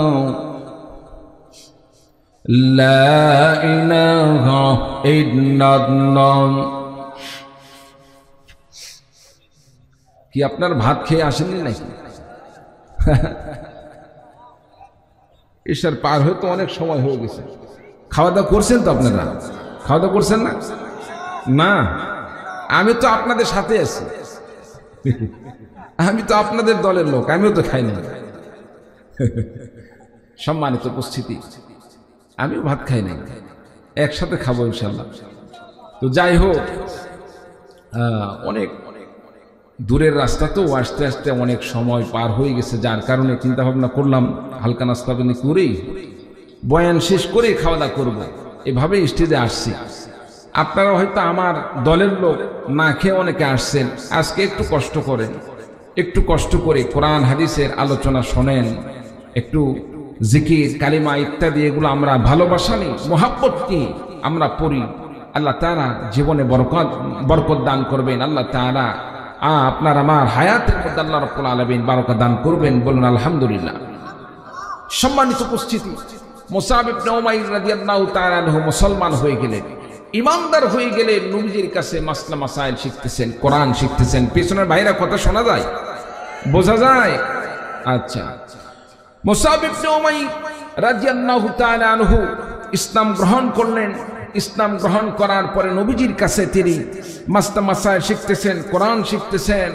নবীজির কাছ থেকে শিখতে শিখতে এক সময় তিনি যখন বাড়িতে গেলেন, বাড়িতে যাওয়ার পরে তার মা যখন জানতে পারলেন মুসাব ইবনে উমাইর তিনি আগের ধর্মে নেই, তিনি ইসলাম ধর্ম গ্রহণ করেছেন, মুসাব ইবনে উমাইরের মা যখন জানতে পারলেন মুসাব সন্তান ইসলাম গ্রহণ করেছেন, মুসাব ইবনে উমাইরকে তার মামা আর ইত্যাদি যে সমস্ত তার আত্মীয় ছিল তাদের মাধ্যমে গ্রেফতার করালেন। গ্রেফতার করানোর পরে কারাগারে আবদ্ধ করে রাখলেন। নির্যাতন শুরু হয়ে গেল, আর তাকে বলা হলো হয় ইসলাম ছাড়বে, ঈমান ছাড়বে, নয়তোবা তোমাকে শেষ করে দেওয়া হবে। বলুন নাউযু বিল্লাহ। সম্মানিত উপস্থিতি, মুসাব ইবনে উমাইরকে এভাবে নির্যাতন শুরু করে দেওয়া হলো। এক পর্যায়ে মুসাব ইবনে উমাইর কারাগারে থাকতে থাকতে, অনাহারে থাকতে থাকতে শরীরটা ভেঙে গেল, কখন যেন শেষ হয়ে যায়। বর্তমান সমাজেও আমরা দেখেছি কত নিরপরাধ আলেমদেরকে কারাগারে আবদ্ধ করে তাদেরকে নির্যাতন করা হয়েছে, জুলুম করা হয়েছে। এমনকি তারা পান করার জন্য পানি চাইলে তাদেরকে পানি দেওয়া হয় না, পানির পরিবর্তে তাদেরকে প্রসাব দান করা হয়েছিল। বলুন নাউযু বিল্লাহ। কেমন নির্যাতন হয়েছে এটা কেমনে বুঝাবো? যারা নির্যাতনের শিকার হয়েছে তারাই এর বর্ণনা দিতে পারবে। কত নিরপরাধ আলেমদেরকে ফাঁসানোর জন্য, তাদের মুখ বন্ধ রাখার জন্য তাদেরকে কারাগারে, এমনকি বস্ত্রহীন করা হয়েছে, শরীরের পোশাকগুলো খুলে নিয়ে ভিডিও করা হয়েছে।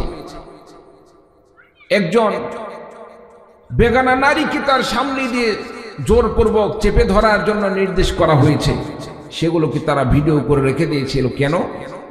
যাতে করে এই রকম ফাঁসানোর মাধ্যমে অন্ততপক্ষে তাকে কথা বলা থেকে বন্ধ রাখা যায়, হক কথা থেকে তাকে বিরত রাখা যায়। সম্মানিত উপস্থিতি, আলেম ওলামাগণ তারা কারাগার বরণ করে নিয়েছিল, কারাগারকে বরণ করে নিয়েছিল, জুলুমকে তারা বরণ করে নিয়েছিল, কারাগারকে তারা নিজের আপন বাড়ির মতো তারা গ্রহণ করে নিয়েছিল। তারপরেও তারা বাতিলের কাছে নতি স্বীকার করে নাই। চিৎকার দিয়ে বলুন ঠিক কিনা? সম্মানিত উপস্থিতি, তাফসীর জগতের উজ্জ্বল নক্ষত্র, আমাদের সকলের প্রাণপ্রিয় পুরুষ আল্লামা সাঈদী রাহিমাহুল্লাহু তাআলা, যাকে দীর্ঘদিন পর্যন্ত কারাগারে আবদ্ধ রেখে তিলে তিলে শেষ করে দেওয়া হলো। শেষ পর্যন্ত মনে করেছিল তারা অন্ততপক্ষে জীবন বাঁচানোর জন্য হলেও সে তার মত থেকে, কোরআনের পথ থেকে ফিরিয়ে এসে তাদের সাথে আতাত করবে। যখন তারা কোনোভাবেই তাকে তাদের দলে ভিড়াইতে পারছিল না, কোরআনের কথা থেকে, কোরআনের আন্দোলন থেকে ফিরিয়ে রাখতে পারছিল না, শেষ পর্যন্ত তাকে বিষাক্ত ইঞ্জেকশন দিয়ে, তাকে বিষাক্ত ইঞ্জেকশন পুশ করে তাকে শহীদ করে দেওয়া হলো। চিন্তা বলুন ঠিক কিনা? সংগ্রামী ভাইয়ের আমার, আল্লামা সাঈদী রাহিমাহুল্লাহু তাআলা আনহু, মুফতি আমিন রাহিমাহুল্লাহু তাআলা আনহু, এইরকম ভাবে আরো যেই সমস্ত আলেমদেরকে অকারণে নির্যাতন করে হত্যা করা হয়েছে, শহীদ করে দেওয়া হয়েছে, ইসলামী আন্দোলনের আরো যেই সমস্ত নেতাকর্মীদেরকে অকারণে তাদেরকে ফাঁসির কাস্টে ঝুলিয়ে শহীদ করে দেওয়া হয়েছে, এর বিচার দুনিয়াতে না হলেও আল্লাহ পাকের আদালতে কোনো না কোনো দিন আল্লাহ পাক তাদের বিচার করবেন করবেন করবেন। চিৎকার দিয়ে বলুন ঠিক কিনা? সংগ্রামী ভাইরা আমার,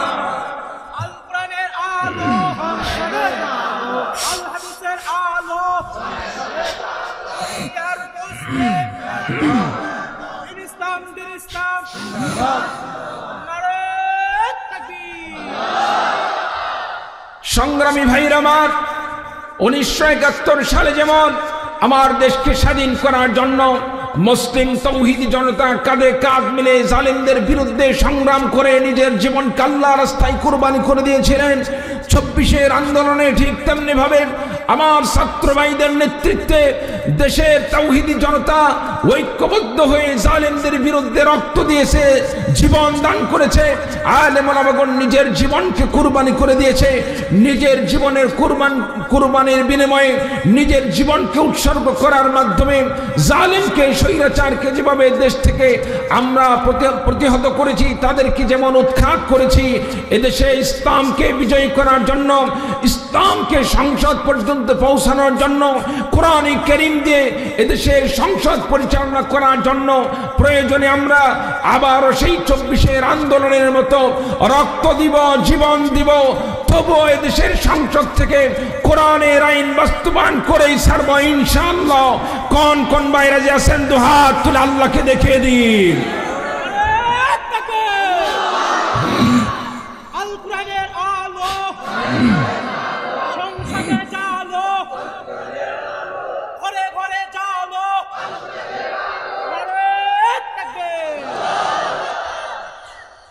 আমার ভাইরা, আমার বন্ধুগণ, আল্লাহর নবীর সাহাবী হযরতে মুসআব ইবনে উমাইর রাদিয়াল্লাহু তাআলা আনহু কারাগারে আবদ্ধ থেকে জুলুমের শিকার হয়ে জীবনটা খানখান হয়ে গেল।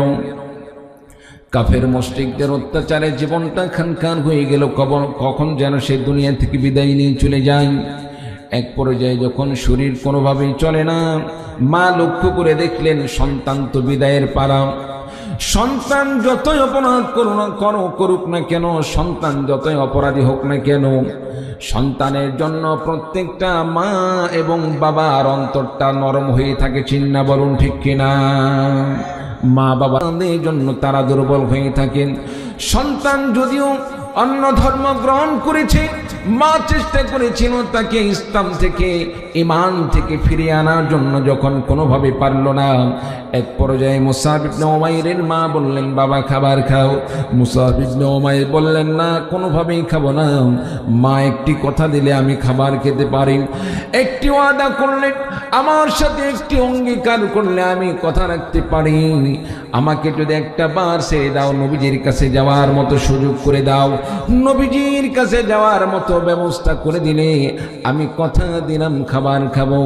আমার ভাইরা, আমার বন্ধুগণ, মুসাব ইবনে উমাইর রাদিয়াল্লাহু তাআলা আনহুর মা সন্তানের জীবন দেখার জন্য, সন্তানকে জীবিত দেখার জন্য, সন্তান দুনিয়াতে বেঁচে থাক এই জন্য মা সন্তানকে ছেড়ে দিলেন। মুসাব ইবনে উমাইর রাদিয়াল্লাহু তাআলা আনহু এক দৌড় মেরে আমার নবীজির সামনে চলে গেলেন।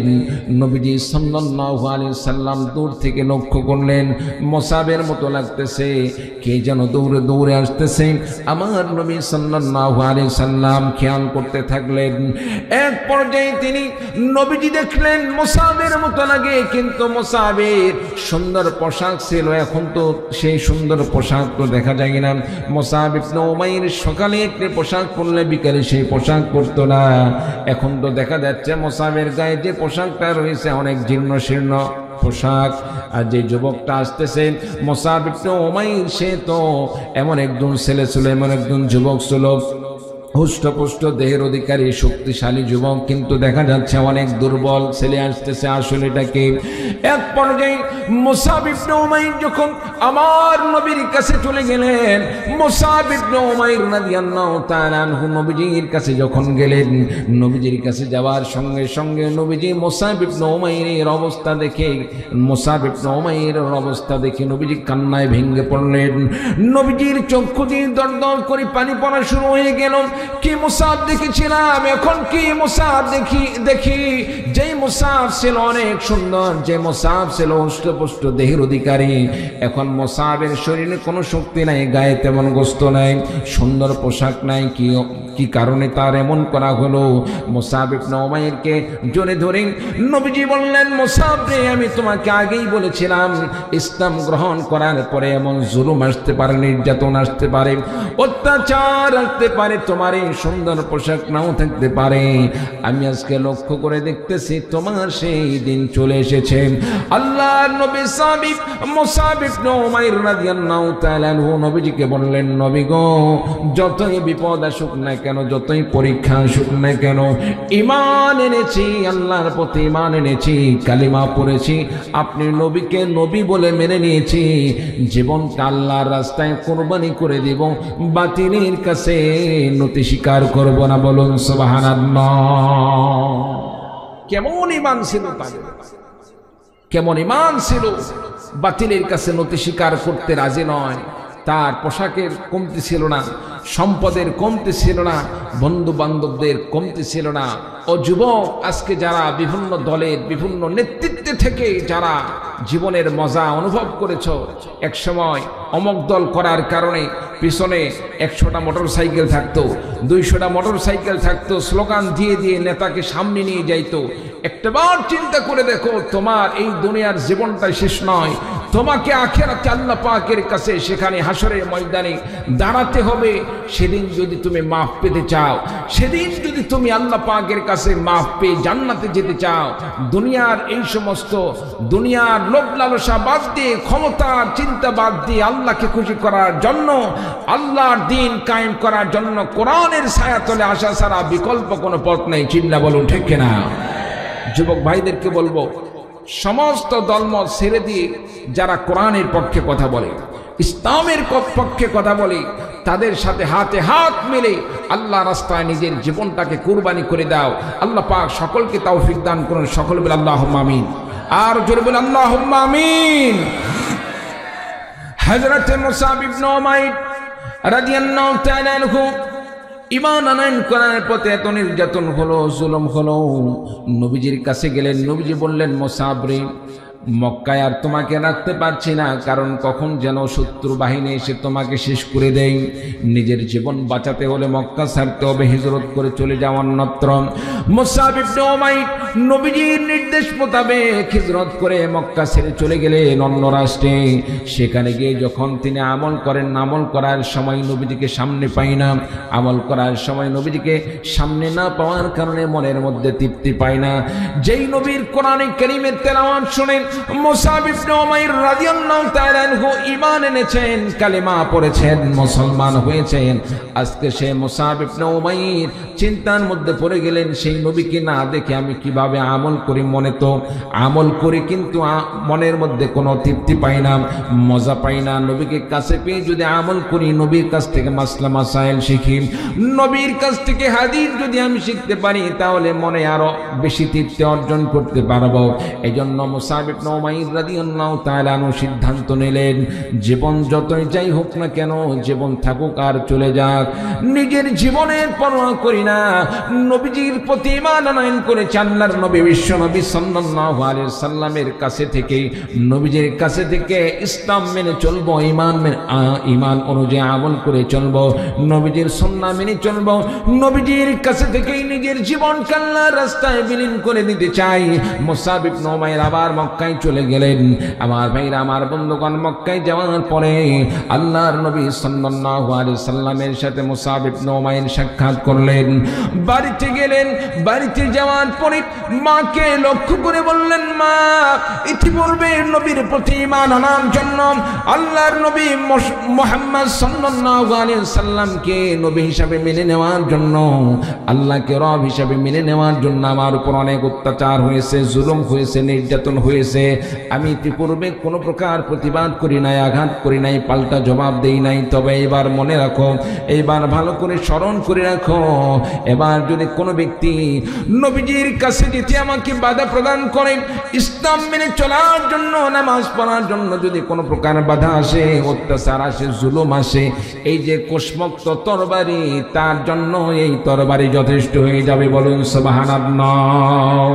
হযরত মুসআব ইবনে উমাইর রাদিয়াল্লাহু তাআলা আনহু রাসূলুল্লাহ সাল্লাল্লাহু আলাইহি সাল্লামের কাছে থেকে মাসলা মাসাইল শিখতেছেন, কোরআন হাদিস শিক্ষা গ্রহণ করতেছেন। ওই দিক থেকে মদিনা থেকে একটি দল নবীজির কাছে আসলো। আসার পরে নবীজিকে বললেন, নবীজির প্রতি ঈমান আনয়ন করলেন। সে দল চলে গেল। পরবর্তী বছর, পরের বছর দেখে গেল আরেকটি দল চলে আসলো। আরেকটি দল নবীজির কাছে এসে ইসলাম গ্রহণ করলেন। ইসলাম গ্রহণ করার পরে তারা নবীজির কাছে আবেদন করলেন, ইয়া রাসূলুল্লাহ, ইয়া হাবিবাল্লাহ, আমাদের মধ্যে তো কোরআনের আলেম কেউ নাই, ইসলাম সম্পর্কে ভালো জ্ঞান আছে এমন কোনো ব্যক্তি নেই। একজন শিক্ষক দান করেন, যাকে আমরা সেখানে নিয়ে গিয়ে তার কাছ থেকে আমরা মাসলা মাসাইল শিখতে পারবো, দিনের দাওয়াত দিতে পারবো। একজন ভালো আলেম দান করেন, একজন শিক্ষক দান করেন। রাসূলুল্লাহ সাল্লাল্লাহু আলাইহি সাল্লাম খেয়াল করে দেখলেন, মুসআব ইবনে উমাইরকে আল্লাহ রাব্বুল আলামিন যে মেধা দান করেছেন, আল্লাহ রাব্বুল আলামিন তাকে যে নেতৃত্ব দেওয়ার আল্লাহ রাব্বুল আলামিন যোগ্যতা দান করেছেন, দাওয়াত দেওয়ার যে কৌশল দান করেছেন, নবীজি সাল্লাল্লাহু আলাইহি সাল্লাম সিদ্ধান্ত নিলেন মুসআব ইবনে উমাইর হলেন সেখানে শিক্ষক হিসেবে যাওয়ার সবচাইতে উপযুক্ত ব্যক্তি। এই জন্য রাসূলুল্লাহ সাল্লাল্লাহু আলাইহি সাল্লাম মুসআব ইবনে উমাইর রাদিয়াল্লাহু তাআলা আনহুকে নবীজি সাল্লাল্লাহু আলাইহি সাল্লাম মদিনার সেই সাহাবায়ে কেরামদের সাথে মদিনায় প্রেরণ করলেন। মুসআব ইবনে উমাইর রাদিয়াল্লাহু তাআলা আনহু মদিনায় গিয়ে দ্বীনের দাওয়াত দেওয়া শুরু করলেন, ইসলামের দাওয়াত দেওয়া শুরু করলেন, কালিমার দাওয়াত দেওয়া শুরু করলেন। ওই এলাকার মধ্যে যারা দলের বড় বড় লিডার ছিল, লিডারদের কাছে গিয়ে দাওয়াত দেওয়া শুরু করে দিলেন। এক পর্যায়ে দেখা গেল এক বছরের মধ্যে আল্লাহ রাব্বুল আলামিন অনেক কাফের মুশরিক ইহুদিদেরকে মুসআব ইবনে উমাইর রাদিয়াল্লাহু তাআলা আনহুর দাওয়াতের মাধ্যমে আল্লাহ তাআলা কালিমার ছায়াতলে নিয়ে এসেছেন। বলুন সুবহানাল্লাহ। এক বছরের মাথায় দেখা গেল অনেক মানুষ মুসলমান হয়ে গিয়েছে। মুসআব ইবনে উমাইর রাদিয়াল্লাহু তাআলা আনহু এমন টেকনিকওয়ালা ছিলেন, এমন কৌশলী ছিলেন, সবার কাছে দাওয়াত নিয়ে যাইতেন না। মুসআব ইবনে উমাইর রাদিয়াল্লাহু তাআলা আনহু যারা লিডার তাদেরকে দাওয়াত দান করতেন।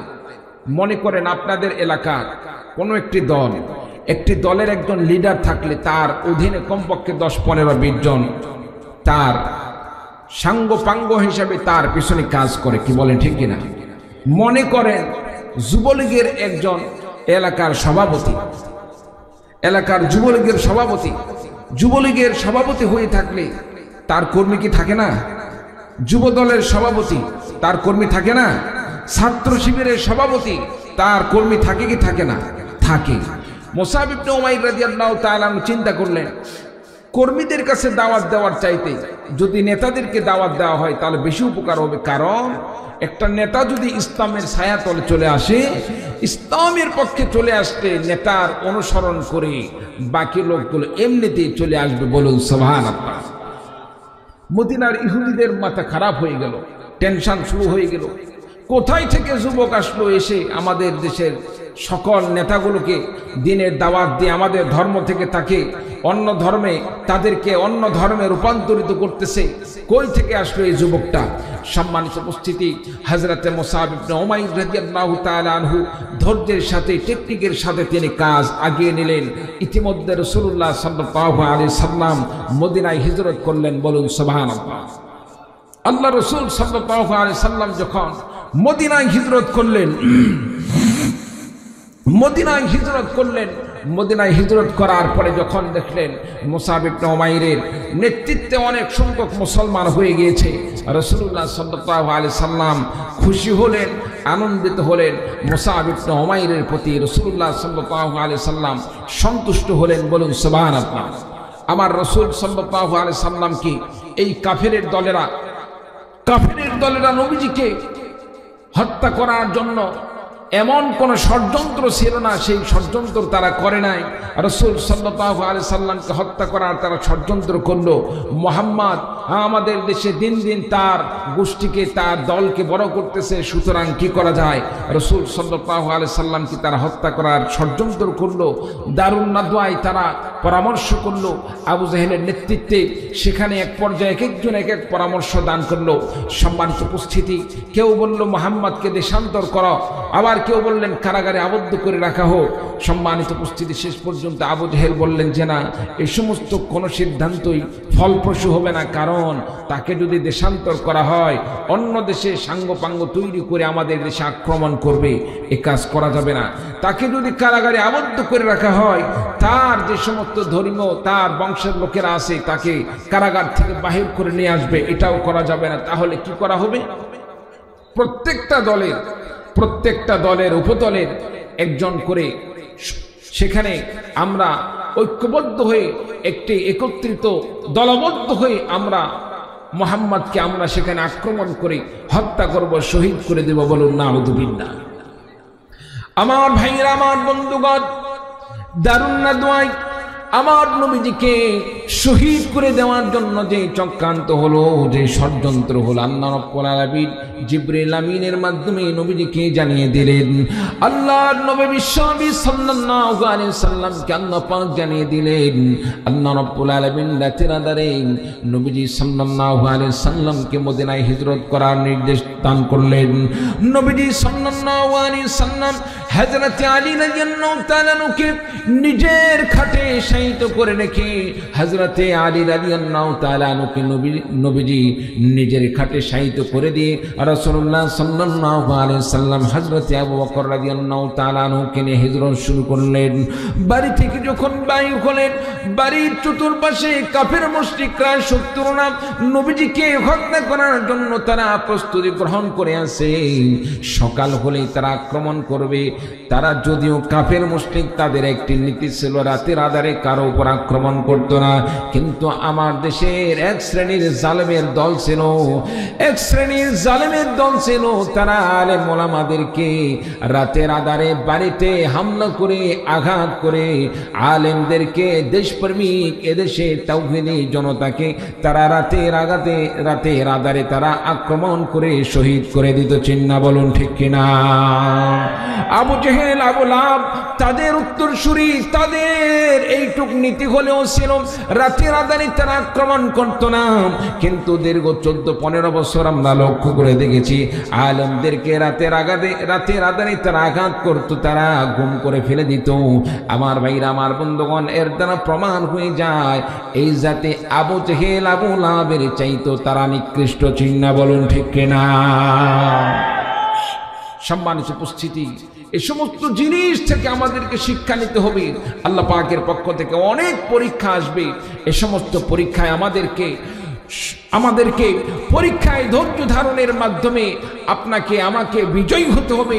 আল্লাহ রাব্বুল আলামিনের পরীক্ষায় পাশ হতে হবে। পরীক্ষায় যদি ঈমানি পরীক্ষায় পাশ করতে পারি, আল্লাহ রাব্বুল আলামিন আখিরাতে আপনার জন্য আমার জন্য জান্নাতের ব্যবস্থা করে রেখেছেন। বলুন সুবহানাল্লাহ। আমার ভাইরা, আমার বন্ধুগণ, রাসূলুল্লাহ সাল্লাল্লাহু আলাইহি সাল্লাম হিজরত শুরু করে দিলেন। বাড়ি থেকে যখন বের হবেন, বাড়ি থেকে বের হওয়ার সময় লক্ষ্য করে দেখলেন কাফির মুশরিকরা চতুর্দিকে ঢেকে নিয়ে আছে। রাসূলুল্লাহ সাল্লাল্লাহু আলাইহি সাল্লাম সূরাতুল ইয়াসিন তেলাওয়াত শুরু করে দিলেন। সূরা ইয়াসিন তেলাওয়াত করতে করতে যখন ফাআগশাইনাহুম ফাহুম লা ইউবসিরুন এই পর্যন্ত তেলাওয়াত করলেন। সূরা ইয়াসিন তেলাওয়াত করার কারণে আল্লাহ রাব্বুল আলামিন যে সমস্ত কাফির মুশরিকরা আমার নবীকে হত্যা করার জন্য তারা উৎপেতে ছিল, আল্লাহ রাব্বুল আলামিন নবীজি এবং কাফির মুশরিক যারা হত্যা করার জন্য প্রস্তুত ছিল তাদের মাঝখানে আল্লাহ পাক পর্দা ঢেলে দিলেন। নবীজি আরামে নিরাপদে সেখান থেকে তিনি চলে গেলেন। কাফের মুশরিকরা নবীজিকে দেখতে পাইল না, এমনকি টের পেল না। বলুন সুবহানাল্লাহ। আমার ভাইরা, আমার বন্ধুগণ, রাসূলুল্লাহ সাল্লাল্লাহু আলাইহি সাল্লাম হিজরত করে মদিনায় চলে গেলেন। মুসআব ইবনে উমাইর রাদিয়াল্লাহু তাআলা আনহু অনেক সংখ্যক মানুষকে মুসলমান করেছেন। মুসআব ইবনে উমাইর রাদিয়াল্লাহু তাআলা আনহু অনেক সংখ্যক মানুষকে মুসলমান করার কারণে, ঈমানদার করার কারণে নবীজি মুসআব ইবনে উমাইরের প্রতি সন্তুষ্ট হয়ে গেলেন। এক পর্যায়ে আমার ভাইরা, আমার বন্ধুগণ, হিজরতের পরে যখন আল্লাহ পাক জিহাদের অনুমোদন দান করলেন, এতদিন পর্যন্ত মুসলমানরা নির্যাতিত হয়েছে, অত্যাচারিত হয়েছে, জুলুমের শিকার হয়েছে, কোনো প্রকার পাল্টা আঘাত করা হয় নাই।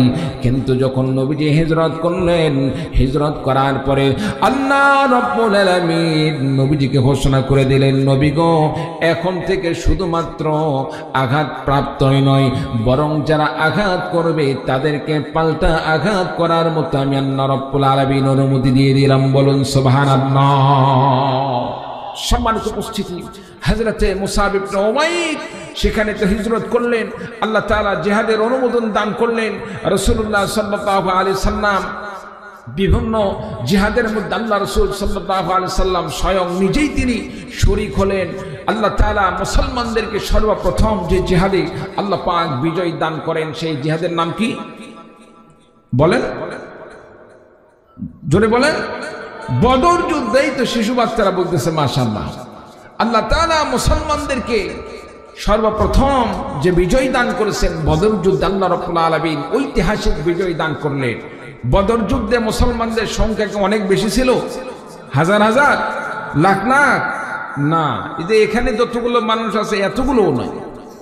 সামনে মোটামুটি 313 জন মনে করেন, আলাদা করেন, 313 জন এক সাইডে আর বাকিগুলো এক সাইডে, এটা যেই সাইড দিয়েই নেন।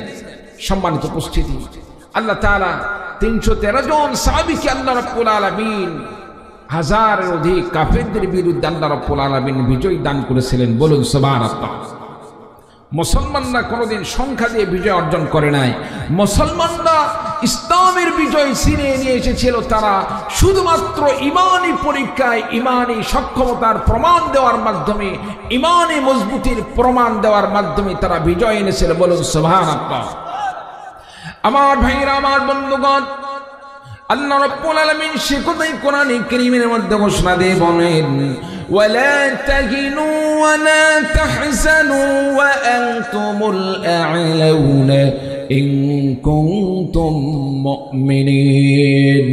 আল্লাহ রাব্বুল আলামিন বললেন, রে দুনিয়ার ঈমানদার বান্দারা, তোমরা চিন্তিত হও না, তোমরা মনোবল হারিও না, হীনমন্যতা হও না, কারণ তোমাদের সংখ্যা যদিও কম হতে পারে, সংখ্যার দিকে কম হলেও ঈমানি পাওয়ারের কারণে যদি তোমাদের ঈমানি পরীক্ষায় তোমরা যদি ঈমানি পাওয়ার পরিপূর্ণ দেখাইতে পারো, পরিপূর্ণ ঈমানদারের পরিচয় দিতে পারো, আল্লাহ রাব্বুল আলামিনকে শুধুমাত্র তুমি ভয় পাও, এই বিশ্বাস যদি তোমার থাকে, বাস আল্লাহ রাব্বুল আলামিন খেলাফত দান করবেন, গাজী হিসাবে কবুল করবেন, আর মারা গেলে শহীদ হয়ে যাবেন, আল্লাহ রাব্বুল আলামিন শাহাদাতের মর্যাদা দান করবেন। এই বিশ্বাস নিয়ে কোন বান্দা যদি আল্লাহর রাস্তায় জিহাদে ঝাঁপিয়ে পড়ে, আল্লাহ রাব্বুল আলামিন বলেন, বান্দারে তোমরা চিন্তিত হইও না, তোমরা মনোবল হারিও না। ইমানদার হলে আমি আল্লাহ রাব্বুল আলামিন ঘোষণা দিয়ে দিলাম, বিজয় আমি আল্লাহ রাব্বুল আলামিন তোমাদেরকেই দান করব। বলুন সুবহানাল্লাহ। আমার ভাইরা, আমার বন্ধুগণ, বদর যুদ্ধে আল্লাহ রাব্বুল আলামিন মুসলমানদেরকে যেমন বিজয় দান করেছিলেন, অনেক যুদ্ধে এরকম ভাবে মুসলমানদের সংখ্যা কম হওয়া সত্ত্বেও আল্লাহ তাআলা বিজয় দান করেছিলেন। এর দ্বারা প্রমাণ হয়ে যায় মুসলমান কোনোদিন সংখ্যা দিয়ে বিজয় আনে নাই, মুসলমানরা বিজয় অর্জন করেছে ইমানি পাওয়ারের কারণে। আমাদের চতুর্পাশে দাদা বাবুরা অবস্থান করতেছে, তারা বিভিন্ন সময় আমাদেরকে হুমকি ধামকি দিচ্ছে, 5টা ড্রোন পাঠালে বাংলাদেশ শেষ। কি বলেন ঠিক কিনা? এরকম কত প্রকার তারা বিভিন্নভাবে হুমকি ধামকি দিচ্ছে। একটি কথা তাদেরকে ঘোষণা দিয়ে জানিয়ে দিতে চাই, আমরা গরুর প্রসাব খাওয়া মানুষ নয়, মুদ খাওয়া মানুষ নয়, আমরা দুধ খাওয়া মুসলমান। আমরা গরুর দুধ খেয়ে আমরা নিজের শক্তি অর্জন করেছি, আল্লাহ পাক দেওয়া হালাল রিজিক থেকে আমরা নিজের শক্তি অর্জন করেছি। আল্লাহ তাআলা ঈমান দান করেছেন, ঈমানে পাওয়ার দান করেছেন। ভারতের এই সমস্ত কাফের মুশরিকদেরকে আমরা সুস্পষ্ট ভাষায় জানিয়ে দিতে চাই, বাংলাদেশের উপর যদি কোনো প্রকার আক্রমণ করা হয়, বাংলাদেশের দিকে যদি কোনো প্রকার তারা এইরকম ভাবে বদনজরে তাকায়, আল্লাহর কসম করে বলছি তাদের চক্ষুকে আমরা উপরে ফেলে দিব। তারা যদি হাত দিয়ে আঘাত করার চেষ্টা করে, তাদের হাত ভেঙে আমরা টুকরা টুকরা করে দিব। চিন্না বলুন ঠিক কিনা? আমার ভাইরা, আমার বন্ধুগণ, তারা যতই প্রকার আমাদের দেশকে নিয়ে ষড়যন্ত্র করুক না কেন, আমার দেশকে যতই তারা ষড়যন্ত্র করুক না কেন, এদেশের সরকারকে তারা ব্যর্থ করার যত চক্রান্ত করুক না কেন, এদেশের ছাত্রদের নেতৃত্বকে তারা ব্যর্থ করার যতই ষড়যন্ত্র করুক না কেন, 24-এর আন্দোলনে সকলে যেমন ভাবে আমরা ঐক্যবদ্ধ হয়ে আমরা প্রতিহত করেছিলাম, আমরা বিজয় ছিনিয়ে এনেছিলাম, জালেমদেরকে আমরা প্রতিহত করেছিলাম, ঐক্যবদ্ধভাবে 24-এর আন্দোলনে যেভাবে আমরা সফল করেছিলাম। আজকে দেশ বিরোধী শক্তিগুলো দেশের বাইরে থেকে তারা ষড়যন্ত্র করে যাচ্ছে, চক্রান্ত করে যাচ্ছে, কোরআন বিরোধী ষড়যন্ত্র চালিয়ে যাচ্ছে, দেশের মুসলমানদের বিরোধী ষড়যন্ত্র চালিয়ে যাচ্ছে। দেশের মধ্যে থেকে তারা বিজয় হতে পারে নাই, তারা টিকে থাকতে পারে নাই। আল্লাহর কসম করে বলছি, দেশ থেকে বাহিরে গিয়ে দেশকে নিয়ে ষড়যন্ত্র করলে তাদেরকে এক চুন পরিমাণও সুযোগ দেওয়া হবে না।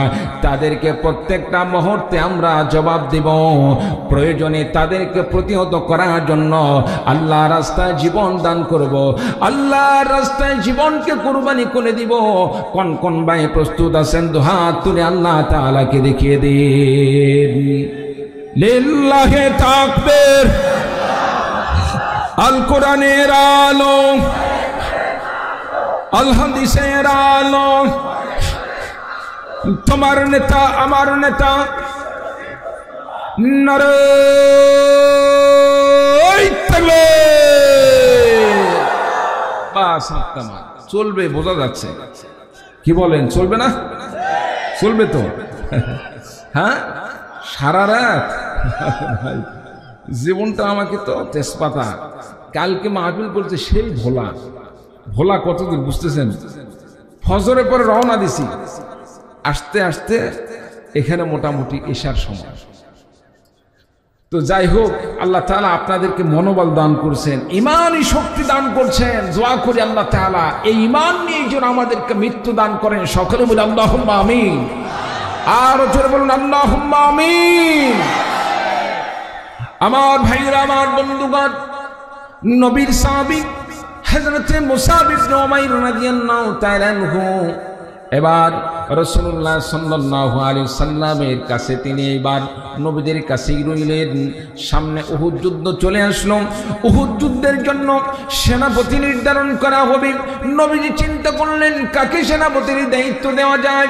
আল্লাহ রাসূল সাল্লাল্লাহু আলাইহি সাল্লাম খেয়াল করে দেখলেন মুসাব ইবনে উমাইরের মধ্যে আল্লাহ তাআলা যে যোগ্যতা দান করেছেন এই যোগ্যতা অন্য কারো মধ্যে পাওয়া যাচ্ছে না। যে মুসাব ইবনে উমাইর রাদিয়াল্লাহু তাআলা আনহু আল্লাহর নবী সাহাবী মুসাব ইবনে উমাইর রাদিয়াল্লাহু তাআলা আনহু সম্পর্কে নবীজি সিদ্ধান্ত নিলেন মুসাব ইবনে উমাইর ইসলাম গ্রহণ করার কারণে মা বাবাকে ত্যাগ করেছে।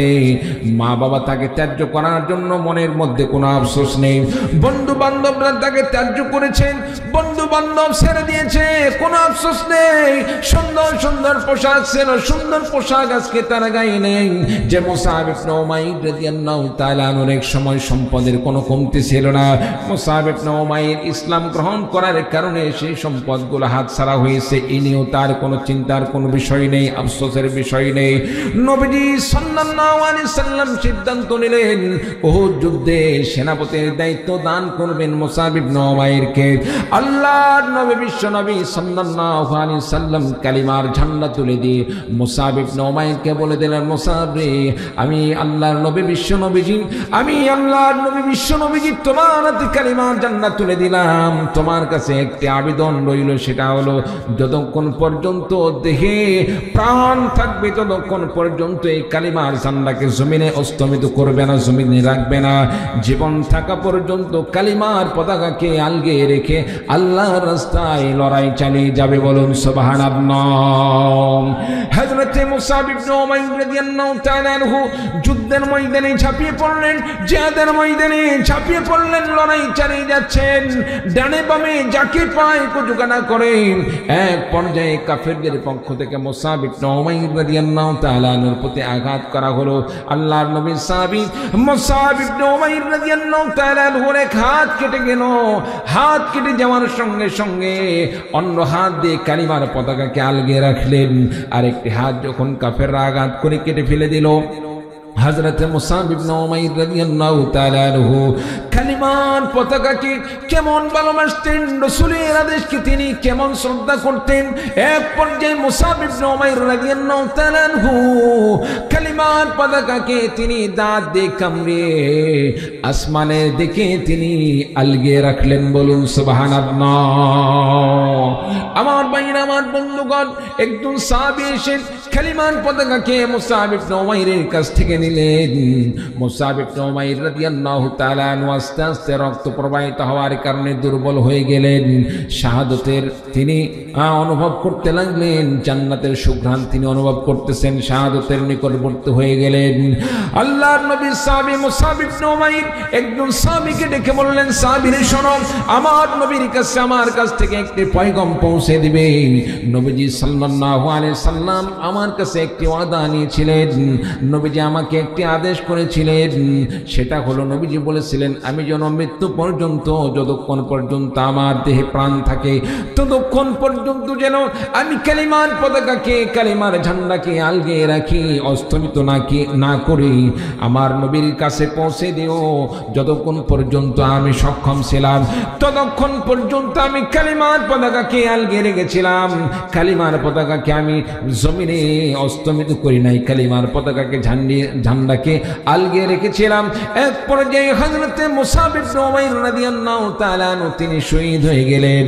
আল্লাহ রাব্বুল আলামিন তাকে শাহাদাতের মর্যাদা নসিব করে দিলেন। বলুন সুবহানাল্লাহ। একটু কালিমা পড়ুন, লা ইলাহা ইল্লাল্লাহ, লা ইলাহা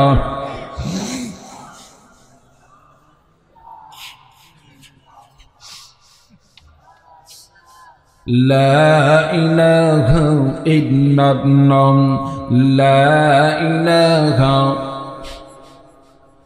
لا إله، لا إله إلا الله মুহাম্মাদুর রাসূলুল্লাহ। সকলে পড়ি সাল্লাল্লাহু আলাইহি ওয়াসাল্লাম। প্রিয় ভাই সব চলবে, চলবে, চলবে ইনশাআল্লাহ। আজকের প্রধান মেহমান সকলের প্রিয় ব্যক্তিত্ব সকলের ভালোবাসার পাত্র, বিশেষ করে যুবকদের, কি বলেন ঠিক কিনা? যুবকদের ভালোবাসার পাত্র, সকলের প্রিয় ব্যক্তি, আমারও ভালোবাসার পাত্র মাওলানা আবরারুল হক আসিফ ভাই। একসাথে ইতিপূর্বে কোনোদিন প্রোগ্রাম একসাথে হয় নাই, আজকে যদিও প্রথম, তো দূর থেকেই তাকে অনেক ভালোবাসতাম, ভালো লাগতো। আলহামদুলিল্লাহ, সম্মানিত উপস্থিতি, তিনি কৌশলে হেকমতে যুবক ভাইদেরকে গুনার কাছ থেকে সরিয়ে রেখে তাদেরকে ইসলামমুখী করতেন। চিল্লা বলুন ঠিক কিনা? আমরা দোয়া করি ভাইকে, আজকের প্রধান মেহমানকে আল্লাহ রাব্বুল আলামিন ইসলামের পক্ষে হেকমতের সাথে এভাবে যুবকদেরকে ইসলামের পক্ষে নিয়ে আসার মতো যে তিনি দাওয়াত প্রদান করে যাচ্ছেন, দাওয়াতি কাজ পরিচালনা করছেন, আল্লাহ পাক তাকে যোগ্যতার সাথে